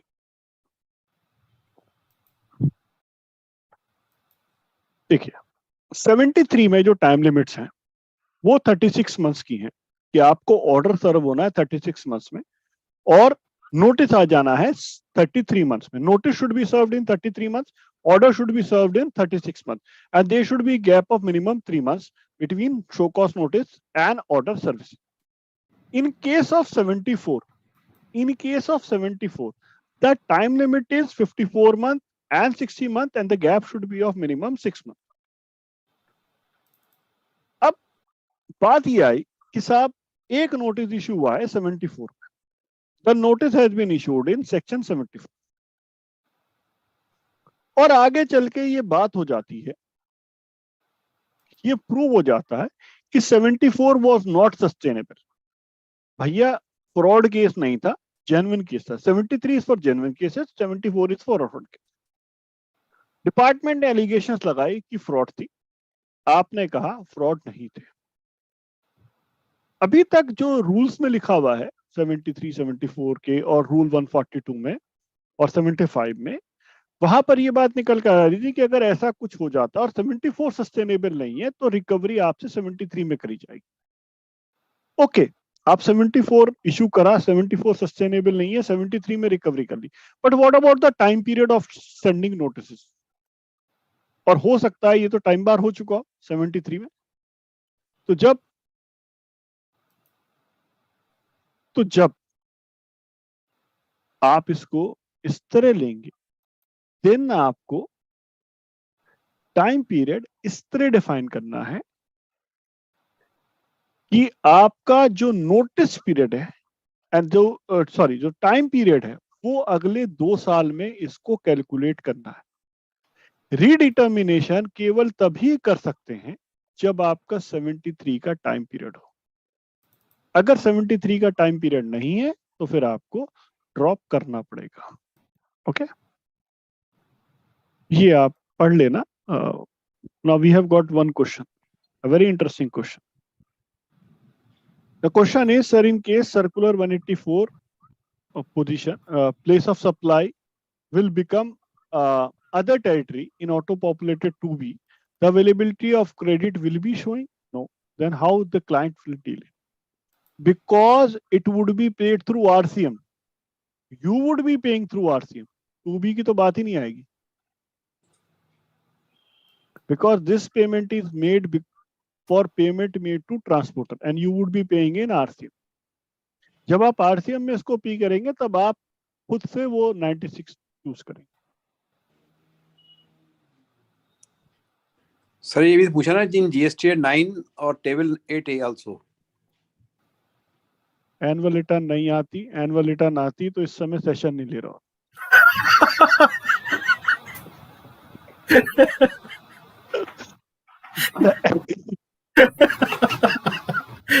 क्या बात है, बहुत है. एनीवेज सिमिलर लिटिगेशन का आदमी हूँ, कॉम्प्लेक्स में नहीं हूँ. So again, let's come back to 9 and 9A. See, both would be, you would be paying this as in RCM. तो आपके RCM में आ जाएगा and you will get a refund of it. You will claim it as a refund. You are not going to use it at ITC. And refund could be whether you have made payment as per the LUT or in that case, otherwise the LUT. You will claim this. So this we have discussed, this no claim bonus and other things. Now, e-invoice में एक problem ये थी कि भाई ई-इनवॉइस हमारा सब चीजों पे लगेगा, कैसे लगेगा? तो यहाँ पर उन्होंने क्लैरिफिकेशन दे दी कि भाई ई-इनवॉइस इन चीजों पर भी नहीं लगेगा and it is not restricted because of the supplies you are making. Now, this we have discussed. No claim bonus. ये आप डिटेल में पढ़ लेना. Insurance companies and these.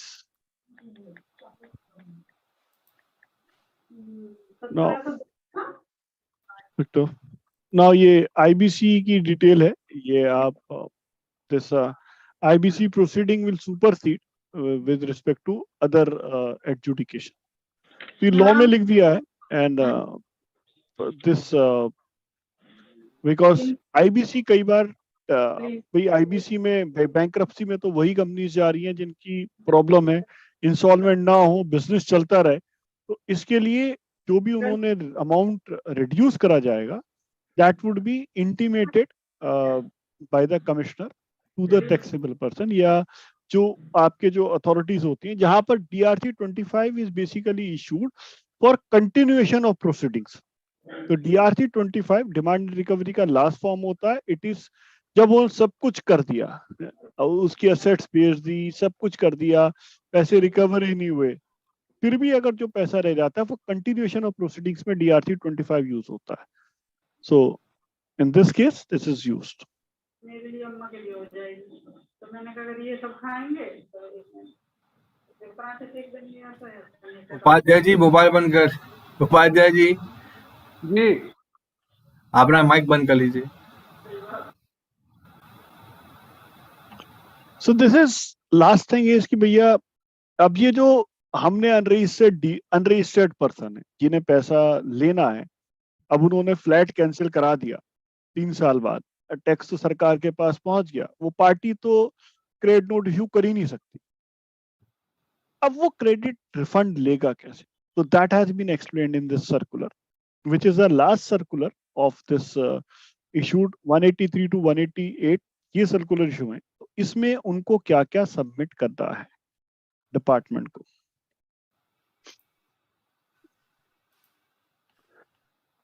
So cancellation of the contract की कॉपी आप submit करेंगे.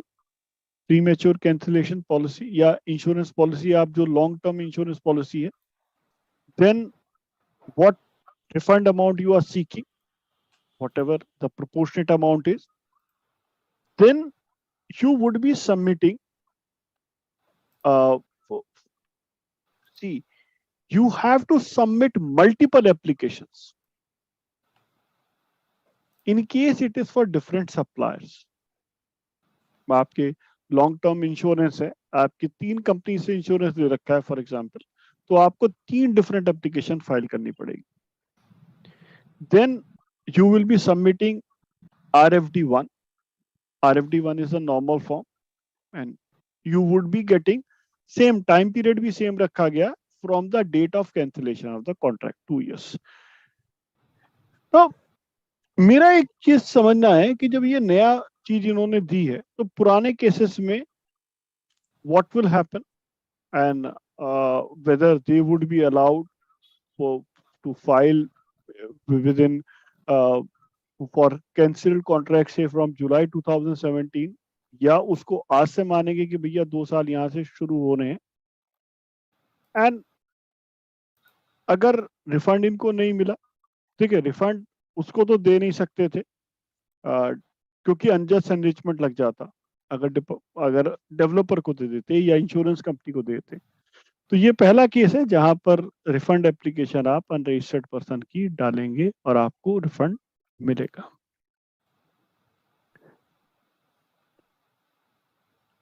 Minimum amount refund का मैं पता ही है 1000 रुपीज, वो सभी केसेस में चल ही रहा है 1000 rupees.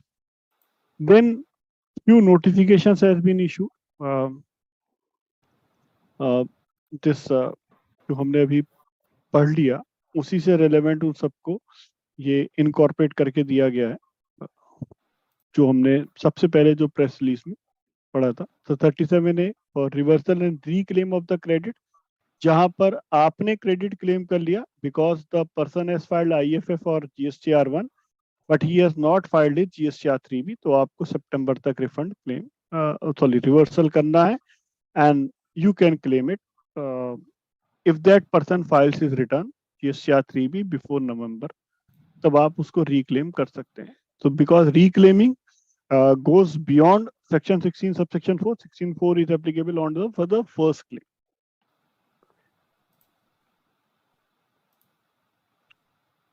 This we have done. This sheet reh gaya. Okay. So this is list left. So एक इशू और है, GSTR1 फाइल कर रहे थे आप, GSTR1 में ज्यादा अमाउंट चला गया, GSTR3B में कम अमाउंट गया. Now they have come with amendment in section 75 subsection 12. ये अमेंडमेंट आ गई और डिपार्टमेंट ने ये अमेंडमेंट में लिख दिया है, ये 1 साल हो गया इस अमेंडमेंट को आए हुए, that this is self-assessed tax, undisputed tax, और इसकी रिकवरी बनेगी, इसकी रिकवरी बनेगी. और डिपार्टमेंट ने ऐसा लिख दिया कि इसकी डायरेक्ट रिकवरी एक्शन कर सकते हैं इस पर, और इसके लिए शो कॉज नोटिस भी नहीं देना. डिपार्टमेंट ने जब भी ये इस तरह पैसा रिकवर करने की कोशिश करी है बिना शो कॉज नोटिस के, सारी हाई कोर्ट्स ने इसको क्वेश करे हैं ऐसे ऑर्डर्स. उन्होंने कहा this is as per the principles of natural justice कि आपको सबसे पहले आपको नोटिस तो देना ही पड़ेगा, बिना नोटिस दिए आप रिकवरी नहीं कर सकते. लेकिन इन्होंने लॉ में लिख दिया कि बिना नोटिस के रिकवरी करनी है. अब यहां पर एक क्लैश की स्थिति आ गई, और जब ये क्लैश हुआ और इन्हें सपोर्ट मिला नहीं कहीं से भी, तो इन्होंने अब एक नया इंटीमेशन लगा दिया. फॉर्म शो कॉज नोटिस नहीं है, pre show cause notice intimation है, DRC 01B. इन्होंने कहा DRC 01B में अगर आपका GSTR1 में GSTR3B से ज्यादा टैक्स लायबिलिटी थी तो आपको हम DRC 01B फॉर्म भेजेंगे. अब 7 दिन के अंदर अंदर या तो आप टैक्स पे कर दो या अपना रिप्लाई DRC 01B में पार्ट बी में दे दो। पार्ट ए में हम नोटिस भेजेंगे, पार्ट बी में आप रिप्लाई दे दो।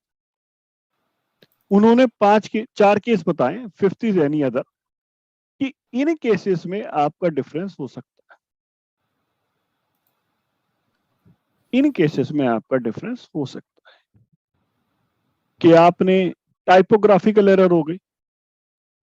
भाई मैंने GSTR 3B में 10,000 का टैक्स पे करना था, मैंने 10,000 का टैक्स पे कर दिया, लेकिन मेरे पास अकाउंटेंट से 0.00 लिख कर आ गया था, तो मैंने गलती से अपनी सेल ही GSTR 1 में 10 लाख की दिखा दी, जो कि 10,000 की सेल थी, तो मेरा टैक्स लायबिलिटी 1,80,000 आ गई मान लीजिए। तो क्या मैं 1,80,000 पे कर दूं? द आंसर इज, तो क्या डिपार्टमेंट डायरेक्टली मुझसे 1,80,000 रिकवर कर लेगी? 7512 कुछ ऐसा ही बोलता है, लेकिन कोर्ट ने कहा नहीं, आपको नोटिस देना है। अब ये जो नोटिस आ रहे थे, डिपार्टमेंट कहता था कि भैया नोटिस मुझे देना है, ये तो कोर्ट बोल रही है, लॉ में तो कोई प्रावधान है नहीं कि मुझे नोटिस देना है। तो इसीलिए यहां पर इंटीमेशन लगाया गया। अभी नोटिस नहीं लगाया इन्होंने, इंटीमेशन लगाया। आप 7 दिन में आपको नोटिस आएगा, इंटीमेशन आएगी, आप उसका जवाब दे दो। जवाब सेटिस्फैक्ट्री है तो रिकवरी नहीं होगी, जब आप नॉन सेटिस्फैक्ट्री है तो आपसे रिकवरी के प्रोविजंस लगेंगे। इसमें एक चीज ध्यान रखना, जब यहाँ पर इन्होंने ये फॉर्म लगाया है तो उसमें लिखा है ये कॉमन पोर्टल पर भी अपलोड होगा और ईमेल भी भेजी जाएगी। जब हम सर्विस ऑफ नोटिस की बात करते हैं, वहां पर सेक्शन 169 लिखा हुआ है। सेक्शन 169 में बहुत सारे ऑप्शन लिखे हुए और उसमें कहीं पर भी ऐसा नहीं लिखा हुआ कि, ठीक है, डिपार्टमेंट तो आजकल यही मानता है कि मुझे ईमेल भेजने की जरूरत नहीं क्योंकि मैंने फॉर्म कॉमन पोर्टल पर अपलोड कर दिया, and because they have uploaded on the common portal they consider this as a service of the form. 169 में वैलिड सर्विस मान लेते हैं, लेकिन इस केस में उन्होंने कहा है कि दोनों काम करने, कॉमन पोर्टल पर भी अपलोड करना है और ईमेल पर भी भेजना है। और इस फॉर्म को अगर आप पढ़ेंगे तो उसमें लिखा हुआ है डिफरेंस क्या है। और जब आप या तो आप DRC 03 से पे कर दो, रिप्लाई दे दो कि भैया मैंने पे कर दिया, नहीं पे कर रहे, गलती क्या है वो आप बता दो। फॉर एग्जाम्पल, गलती कैसे भी हो सकती, मैंने एक एडवांस लिया, मैं सर्विस प्रोवाइडर हूं, मुझे एक एडवांस मिला, मैंने उस पर GST दे दिया। जब मैंने वो 3B में मैंने एडवांस पे GST एडजस्ट भी कर दिया, लेकिन मैंने गलती से GSTR 1 में पूरा अमाउंट चढ़ा दिया, मैं एडजस्ट करना भूल गया। कुछ प्रायर पीरियड की सेल्स थी वो छूट गई मुझसे, पिछले महीने मैंने GSTR 3B तो 10 बिल के चढ़ा दी, टैक्स पे कर दिया, लेकिन मैं गलती से 8 बिल ही चढ़ाए GSTR 1 में, तो मेरे 2 बिल पिछले महीने के छूटे गए। भैया नमस्ते। तो वो 2 मैं अगले महीने बच्चों को ऐड दिखाना करूंगा। था, कुछ दिक्कत आई थी उसको। तो वो 2 मैं अगले महीने ऐड करूंगा, तो इसकी वजह से भी डिफरेंस आ सकता है। तो ऐसे 4 केसेस हैं उन्होंने जो डिफरेंस कवर करे हैं। ये बड़ा इंपॉर्टेंट फॉर्म है, इसकी इंपॉर्टेंस इसलिए भी बढ़ जाती है कि इन्होंने रूल 37A ले आए। रूल 37A कह रहा है कि साहब जब उसने पेमेंट नहीं करा और उसने सिर्फ GSTR 1 फाइल करी, GSTR 3B फाइल नहीं करी या प्रॉपर टैक्स पेमेंट नहीं करा, तो अगर उसने सितंबर तक नहीं करा तो आपको टैक्स रिवर्स करना है। कल को पर्सन ये भी कह सकता था कि साहब आप मुझसे ये सब बात तो करो, लेकिन आपने उसको तो नोटिस भेजा ही नहीं। तो इस कंडीशन में आप आगे जाकर ये प्ली ना ले लो कि भाई उसको नोटिस नहीं गया, उसके लिए भी ये कवर करा गया। And this form what I believe might be automatic, जो कॉम्प्लायंस से जनरेट होगा और सबको भेज दिया जाएगा। यू ऑल नो क्या क्या सबमिट करना है। This we have done APL 01। मजेदार बात ये थी कि हम अपील तो फाइल कर रहे हैं इतने साल से, लेकिन अपील विड्रॉ अगर हम करना चाहें तो उसके लिए कहीं कोई फॉर्म प्रेस्क्राइब नहीं था। तो उन्होंने अब APL 01W और APL 03W, APL 01 मेरे लिए है, APL 03W डिपार्टमेंट के लिए, अगर हमने अपील फाइल कर दी और हम अगर विड्रॉ करना चाहें तो हम विड्रॉ कर सकते हैं with the permission of the appellate authority. ये 7117 क्या है? ये इंटीमेशन ज्वेलरी है, जो आर्टिफिशियल ज्वेलरी है। इनके लिए अब सीजीएसटी ने ई वे बिल की रिक्वायरमेंट लगा दी अगर ये 50,000 से ऊपर की ज्वेलरी भेजते हैं। अभी क्या है, ज्वेलरी सेक्टर पर ई वे बिल जनरेशन की बिल्कुल नीड नहीं थी, लेकिन जो आर्टिफिशियल ज्वेलरी भेज रहे हैं अब उनके लिए रिक्वायरमेंट लग गई है फॉर इंटरस्टेट सप्लाई 50,000 से। इंट्रास्टेट आप अपनी स्टेट में चेक करिए, वहां पर इसके कोरस्पॉन्डिंग क्या रिक्वायरमेंट आती है। मान लीजिए किसी स्टेट में 1 लाख पर इंट्रास्टेट है तो वहां पर 1 लाख चलेगा, या वो जो भी आगे चेंज करते हैं।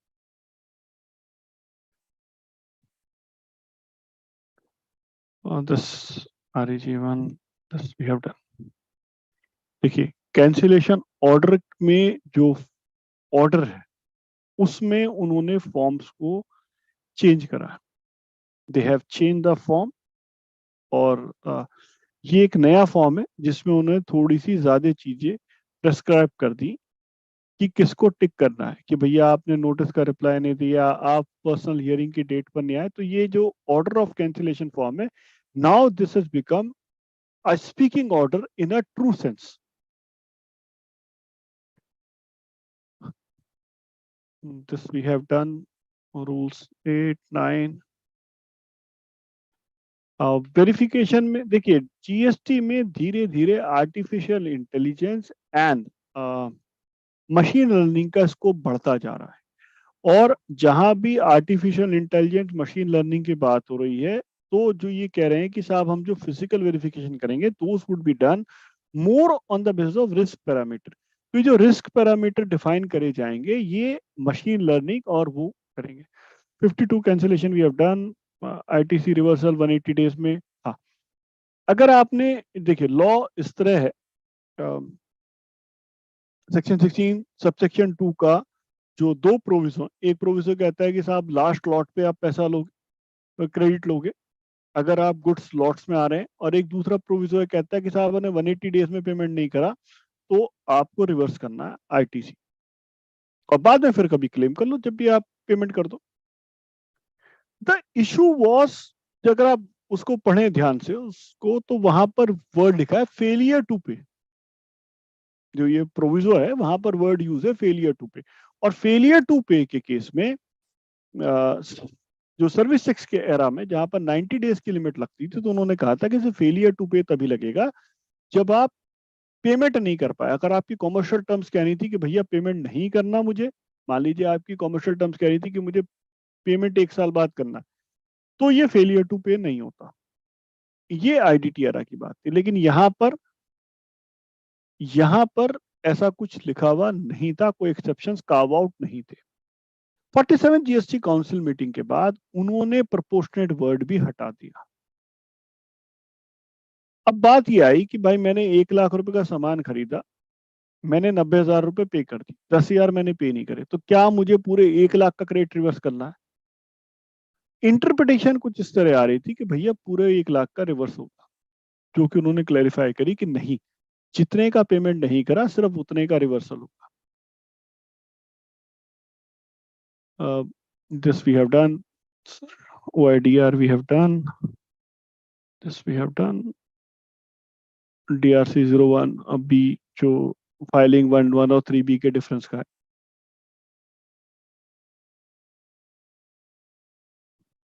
This we have, हाँ, कई बार क्या होता था, आपने पेमेंट तो कर दिया लेकिन चलान नंबर आपको नहीं मिल रहा, तो उन्होंने कहा कि साहब अब आप जो इस केस में अगर चलान नंबर आपको नहीं मिल रहा, या तो आप ई स्क्रॉल RBI से डिटेल लेकर आप अपना क्रेडिट यूज कर सकते हैं।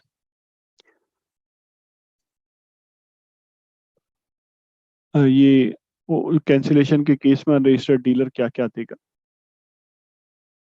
दस आपको क्या क्या डॉक्यूमेंट सबमिट करने हैं विद इन 7 डेज, और वो भी सेल्फ सर्टिफाई भी कर सकते। Withdrawal of appeal we have discuss, E way bill mandatory this we have discuss, this we have discussed. So this is all for this what we say 40th GSC Council meeting, जो कि कल तक जितने notification आए, we have covered everything. So again the question is there, sir, in case of circular 184, place of service will become other territory in auto populated 2B. The availability of credit will be showing no. Why this will show no? Why this will show no? मैंने RCM में पे करा है. Why this will show no?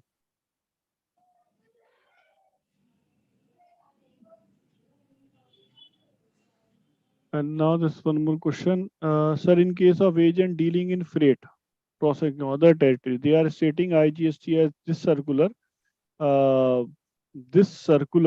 and both LOR or LOR in same. तो क्या हो गया अगर सेम स्टेट में भी है? बिकॉज सी, अगर आपने सेम स्टेट में भी है तो भी जो प्लेस ऑफ सप्लाई मानी गई है, और प्लेस ऑफ सप्लाई तो इंडिया के बाहर ही है ना, आप ट्रांसपोर्ट तो बाहर ही कर रहे हैं, तभी तो IGST लग रहा है, और तभी तो आपको जब आप RCM में पे करेंगे तो आपको उसमें, अगर इसमें कोई प्रैक्टिकल प्रॉब्लम आएगी तो डिपार्टमेंट इस पर क्लैरिफिकेशन दे देगा. अगर इंडस्ट्री को लगता है कि यहाँ पर जो डाटा इंपोर्ट हो रहा है वो 2B में करेक्ट नहीं हो रहा, तो क्लैरिफिकेशन डिपार्टमेंट 100% देगा, और एक्सपोर्ट के केस में तो सबसे जल्दी क्लैरिफिकेशन आती है. इनके एसोसिएशंस, यूनियंस हमेशा डिपार्टमेंट से इस तरह की चीजों के लिए क्लैरिफिकेशन ले लेते हैं. तो I hope I am able to answer your query to your satisfaction. Over to you sir. अगर किसी भाई का कोई सवाल हो तो पूछ लें. Hello, we have got a question Kapil Dev ji का. जी अजय जी पूछिए. मैं सर अजय बोथरा बोल रहा हूँ कलकत्ता से. जी सर. दो क्वेश्चन आपसे. एक तो अभी जैसे सर्कुलर आया हुआ है कि 17, 18, 18, 19 तक का जो भी कमी है उसको ठीक कर लो, तो मेरे 19-20 में केस है तो उसको कर सकूंगा कि नहीं कर सकूंगा? 19-20 में ये सर्कुलर एप्लीकेबल नहीं है. नहीं है, एक क्लियर. हालांकि मेरे हिसाब से ने क्लैरिफिकेशन देनी चाहिए, और अप्रैल टू सितंबर 19 में ये सर्कुलर एप्लीकेबल उन्हें करना चाहिए. अच्छा, एक दूसरा क्वेश्चन था, मैं अंकित सर से भी क्लियर किया था. अभी आपसे बात करते करते GSTR 1 और 3B का कम्युनिकेशन आप समझाए थे, तो दिमाग में प्रश्न आया, वो आपसे पूछ रहा हूँ मैं.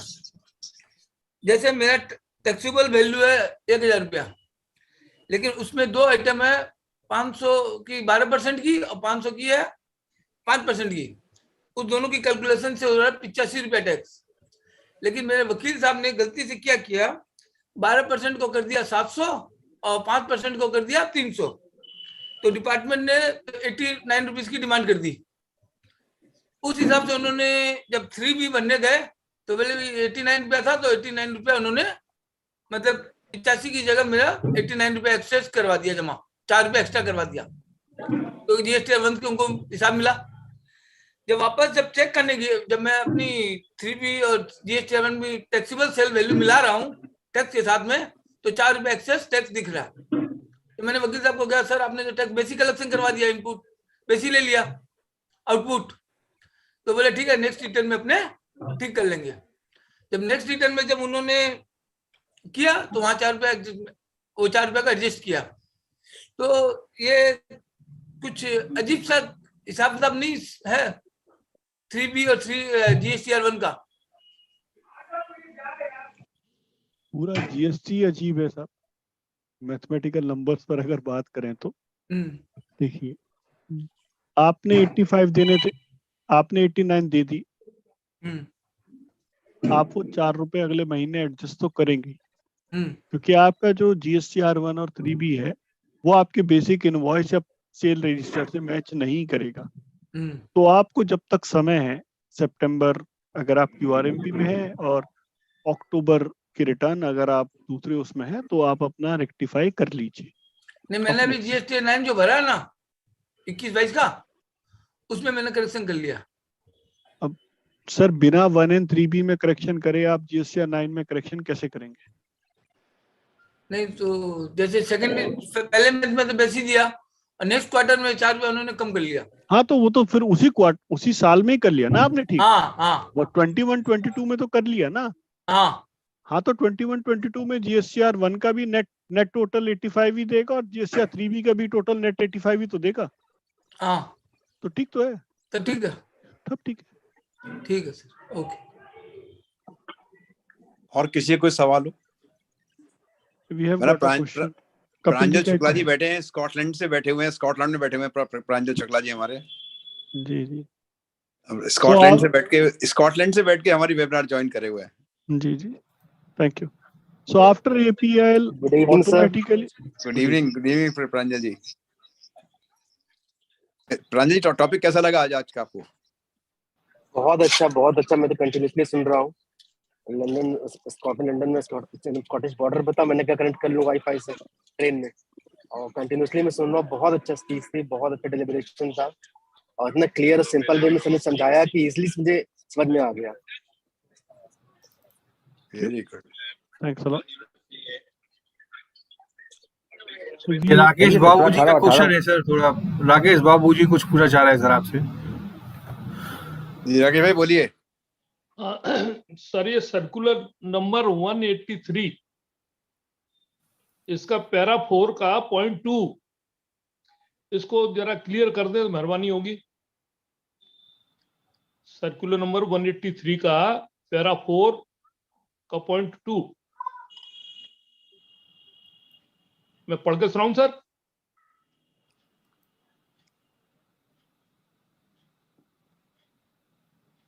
आवाज आ रही है सर? एक मिनट सर, अभिषेक सर, राकेश बाबू को सवाल पूछ रहे हैं। तो निकाल रहे हैं सर, निकाल रहे हैं, वही तो निकाल रहे हैं, वो निकाल रहे हैं। जी जी सर्कुलर ही निकाल रहे हैं वो। जी जी वही निकाल रहे हैं।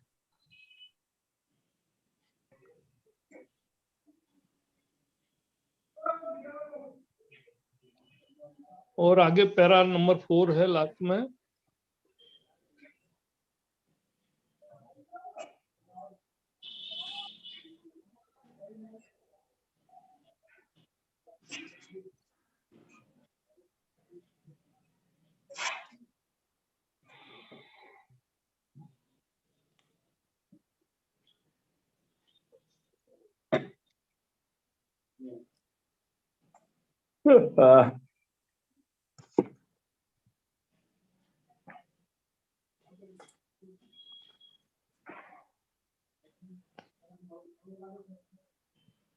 और आगे ये 4 1 और आगे 4 और आगे 4 और आगे 4 2। Yes sir.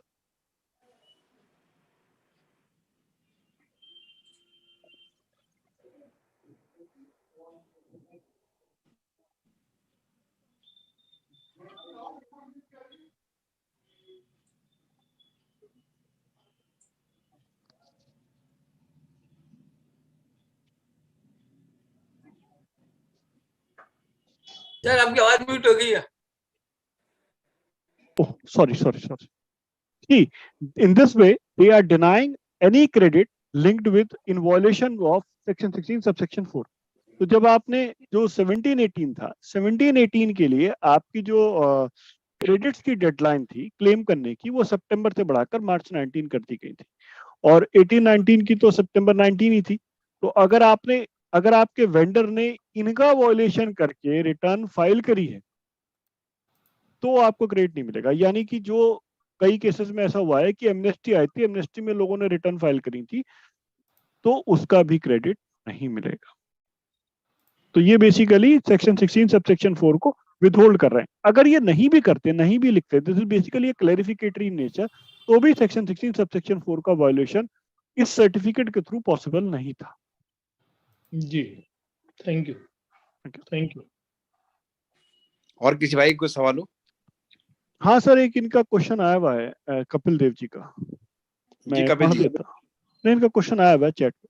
इन्होंने कहा है after APL 01 automatically generated APL 02 और hard copy submitted to appellate authority. Appeal submit करना है नहीं करना, APL 02 ऑटोमेटिकली जनरेट हो गया। सीधे APL 02 सबमिट भी हो गया, सॉरी जनरेट भी हो गया, तब भी आपकी रिटर्न ना तो एक्सेप्ट हुई है ना रिजेक्ट हुई है, unless you file all the documents.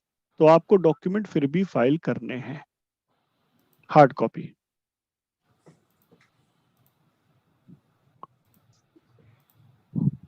और किसी भाई को सवाल हो? Yes sir. सर नमस्कार। नमस्कार जी। सर संजय मैं भाई एक बोलिए। क्वेश्चन पूछना है। 1 जनवरी से ये नोटिफिकेशन 12, 13, 14 कुछ रेट अमेंडमेंट हो रहे हैं सर, वो बता दीजिए क्या चीज है। सर रेट अमेंडमेंट मैं कर चुका, इसमें सर मैं दिखा लेट दिया। आया हूँ, सॉरी। कोई बात नहीं, आप वीडियो में दोबारा देख लेना, बहुत सारे चेंजेस हैं। मैं दिखा देता हूँ। 12, 13, 14, 15, हाँ 2022। हाँ, समझ गया सर, समझ गया सर, समझ गया सर। ये यहाँ पर मैंने सारे कवर करे थे। अच्छा ठीक है, अच्छा। तो जी। आपको सारे मिल अच्छा जाएंगे। नहीं, ये वाले यही वाले हैं सर। अच्छा ये तो भाई देख यही लिया। है, यही है, और कुछ नहीं। Okay, thank you sir, thank you. Thank you. Sir नमस्कार। नमस्कार।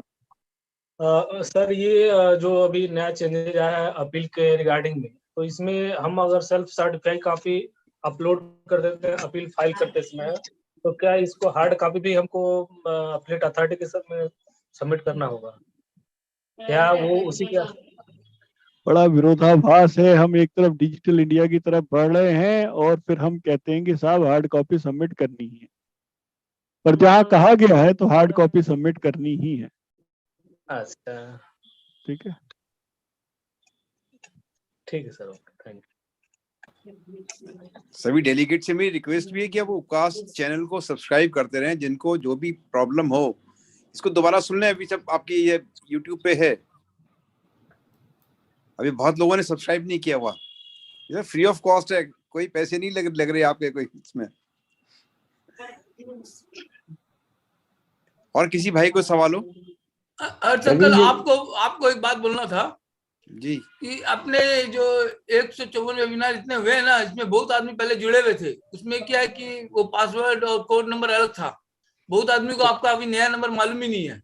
हाँ, वो चलिए मैं पहले वाले था, वो किसी ने गलती से वो हमारा डिलीट कर दिया, कहीं किसी ने कोई गेम खेला। जो भी हो, अब नया से बाकी सबको पुराने जो गए हाँ, हैं उनको भी तो नई लाना है। आईडी, नई इसलिए आईडी बनाई गई, नया वो दोबारा सा काम करा गया है। वो पुराने को खबर पहुंचाना होगा ना कि हमारी नई आईडी से चालू हो गया प्रोग्राम। सबसे रिक्वेस्ट तो कर ही रहे हैं, जितना भी ये बताते हैं हर बार, ये नई आईडी है, नया पासवर्ड है। पिछली वाली आईडी पासवर्ड किसी ने डिलीट कर दिए, सब हमारे ब्लॉक कर दिए। वही हो जाए तो आदमी और जुड़ेंगे इसमें। सिंपल एक अपडेट भी करना चाहता हूँ मैं यहाँ जी। पे। यदि जो आज तक चल रहा था डिस्प्यूट ITC वाला मामला, सेक्शन 16 क्लॉज 2 वाले में, कि दूसरा तीसरा इंसान गलती करे सेलर, तो उसकी परचेजर को ITC रिवर्सल होता था, तो 74 प्रोसीडिंग चलती थी। तो उसमें पहला जजमेंट इलाहाबाद हाई कोर्ट का मेरा आ गया है उनको, और पब्लिश भी की। हाँ, थैंक यू उनको। तो मैंने कहा सबको अपडेट कर दूं कि जितने अभिषेक सर जो फाइल कर रहे हैं। बहुत बढ़िया जजमेंट बच्चे ने निकाला है। Congratulation Shukla ji, congratulation. काफी अच्छा जजमेंट है। Thank you sir, thank you. अब ऑफिशियल वेबसाइट है, टेस्ट गुरु वेबसाइट है, मतलब कि पब्लिशर है, उसने पब्लिश भी किया जजमेंट। आप जजमेंट का नाम बता दीजिए, अच्छा हाई कोर्ट से निकल जाएगा। नाम बताइए, केस क्या था, केस का नाम? हाँ, हाई कोर्ट वेबसाइट निकल जाएगा। हाँ, नाम आशी बताइए। Trading company versus state of Uttar Pradesh. कौन सा, कौन इस वर्सेस छोड़ दीजिए, पहला नाम यही बताइए। आशी trading company, RC Uttar Pradesh. Rate tax मैं बता दे रहा हूँ। आशीष ट्रेडिंग कंपनी। आशीष ट्रेडिंग कंपनी। अच्छा ठीक है, आशीष ट्रेडिंग कंपनी। ठीक है, ठीक है सर। हाँ ठीक है। अब मैं उसका अपडेट नंबर बता दे रहा हूँ। Rate tax 228 of 2021। नाम बहुत होता है सर, ढूंढ लेते हैं। Thank you. वो गूगल पे टाइप करेंगे, उससे मिल जाएगा आपको नॉर्मल में। अभिषेक सर, ही is Pranjal Shukla from Prayagraj, Allahabad, and is a very leading advocate आज की डेट में सर। जी जी, इनका जितना मतलब बेस्ट रिजल्ट दे रहे हैं यूपी में आज की डेट में जी।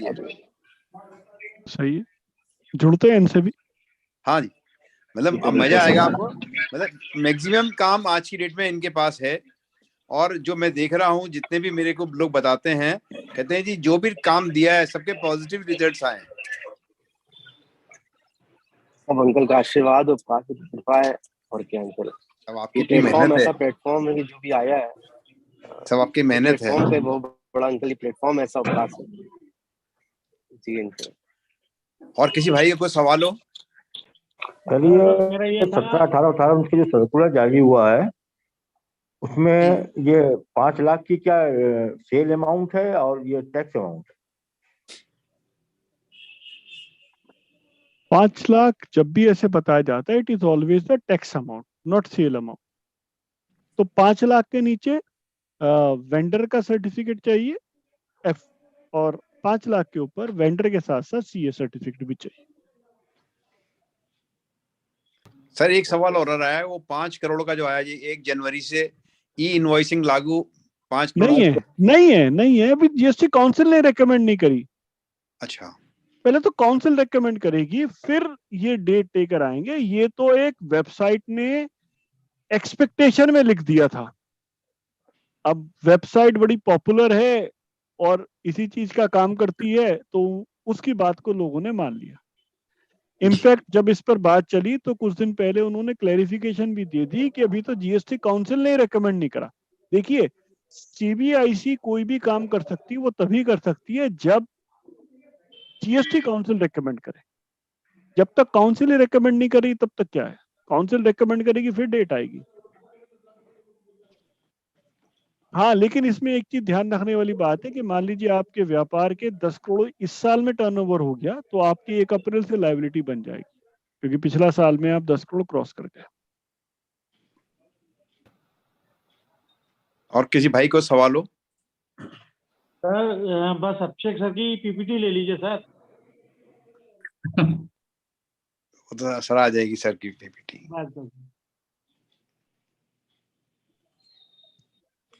मैं अपने महामंत्री श्री पीएस उपाध्याय जी से रिक्वेस्ट करूंगा कि आज का वोट ऑफ थैंक्स करें और उसके बाद फिर राष्ट्रगान करें। धन्यवाद सर। मैं सर्वप्रथम वेबिनार में उपस्थित अपने सभी सम्मानित अधिवक्ता बंधुओं और भाइयों को नववर्ष आने की और पुराने वर्ष जाने की हार्दिक शुभकामनाएं अर्पित करता हूं। अपने मुख्य वक्ता श्री अभिषेक राजाराम जी को भी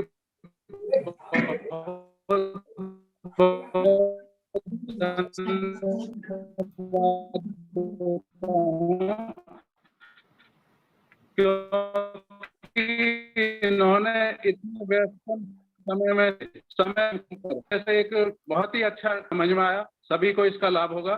इसके बाद मैं अपने नर्मदापुरम हरदा जिला टैक्स बार एसोसिएशन एवं टैक्स बार एसोसिएशन छतरपुर के सभी सदस्यों का धन्यवाद करता हूं कि वो हमारे साथ मिलकर। इसके बाद मैं सबसे अपने बड़े भाई हर्ष शर्मा जी को कि जिन्होंने वेबिनार चलाने का एक रिकॉर्ड बनाया है कि निरंतर 156वीं वेबिनार है, और इनके सभी सहयोगियों का मैं धन्यवाद देता हूं कि जो हमारी उत्तर प्रदेश कर अधिवक्ता संगठन के सभी सदस्य हैं, और बार बार कोटि कोटि धन्यवाद देता हूं और सभी को पुनः नववर्ष की हार्दिक शुभकामनाएं देता हूं कि सब अपने आने वाले समय में स्वस्थ रहें, मस्त रहें, कोई टेंशन ना ले और आगे बढ़ते रहें। धन्यवाद। अब सभी राष्ट्रगान के लिए खड़े हो जाएं। जनि गण मन अधिनायक जय हे, भारत भाग्य विधाता, पंजाब सिंध गुजरात मराठा,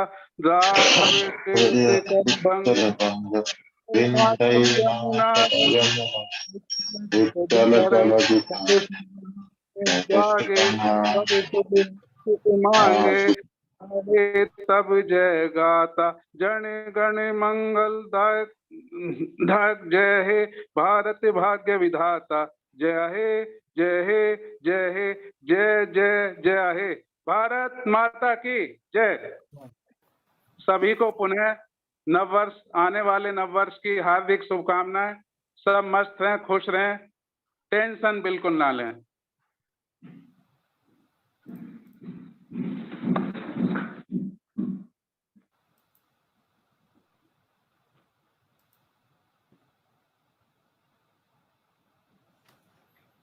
सर आप शायद म्यूट है।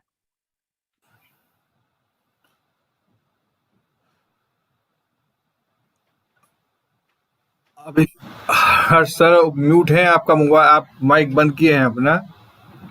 अच्छा मैं ही म्यूट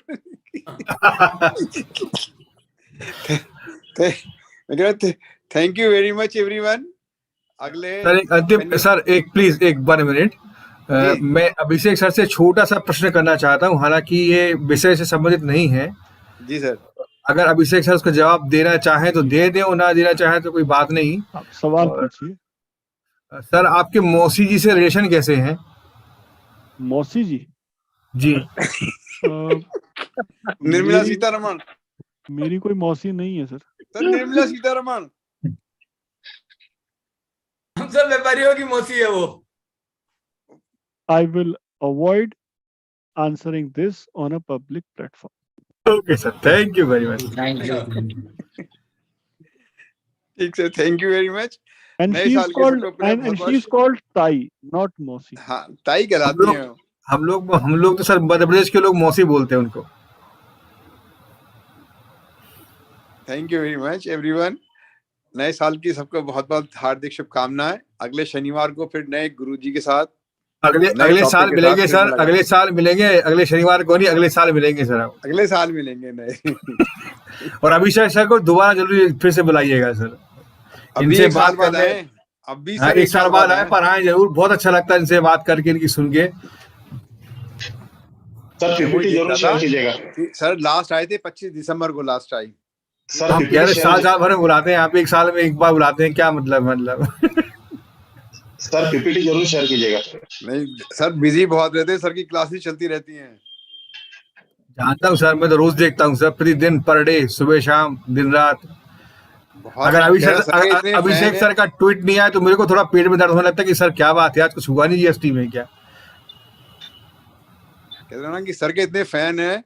कल सबसे पहले तो अजय जी का फोन आया, फिर 2-3 और एडवोकेट्स के फोन आए मेरे पास कि सर आज आपने गुरुजी को कैसे समय मिल गया। मैंने कहा समय कैसे दे दिया गुरुजी ने आज? मैंने कहा मिल गया, रिक्वेस्ट करी, मैंने कहा मिल गया समय आज। मैंने कभी आपको मना किया जब भी आपने कहा? सर आपने कभी मना नहीं किया, लेकिन लोगों की अपनी एक प्रिजम्पशन आपके बारे में था कि शायद बहुत जैसे बहुत बिजी है तो शायद कि बड़ी मुश्किल से कैसे समय मिला होगा।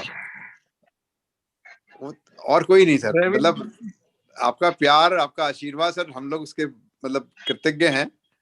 उसके लिए कुछ कह नहीं सकते, कोई वर्ड्स नहीं है उसके लिए हमारे पास। लेकिन लोग बाग इतने आपके फैन हैं,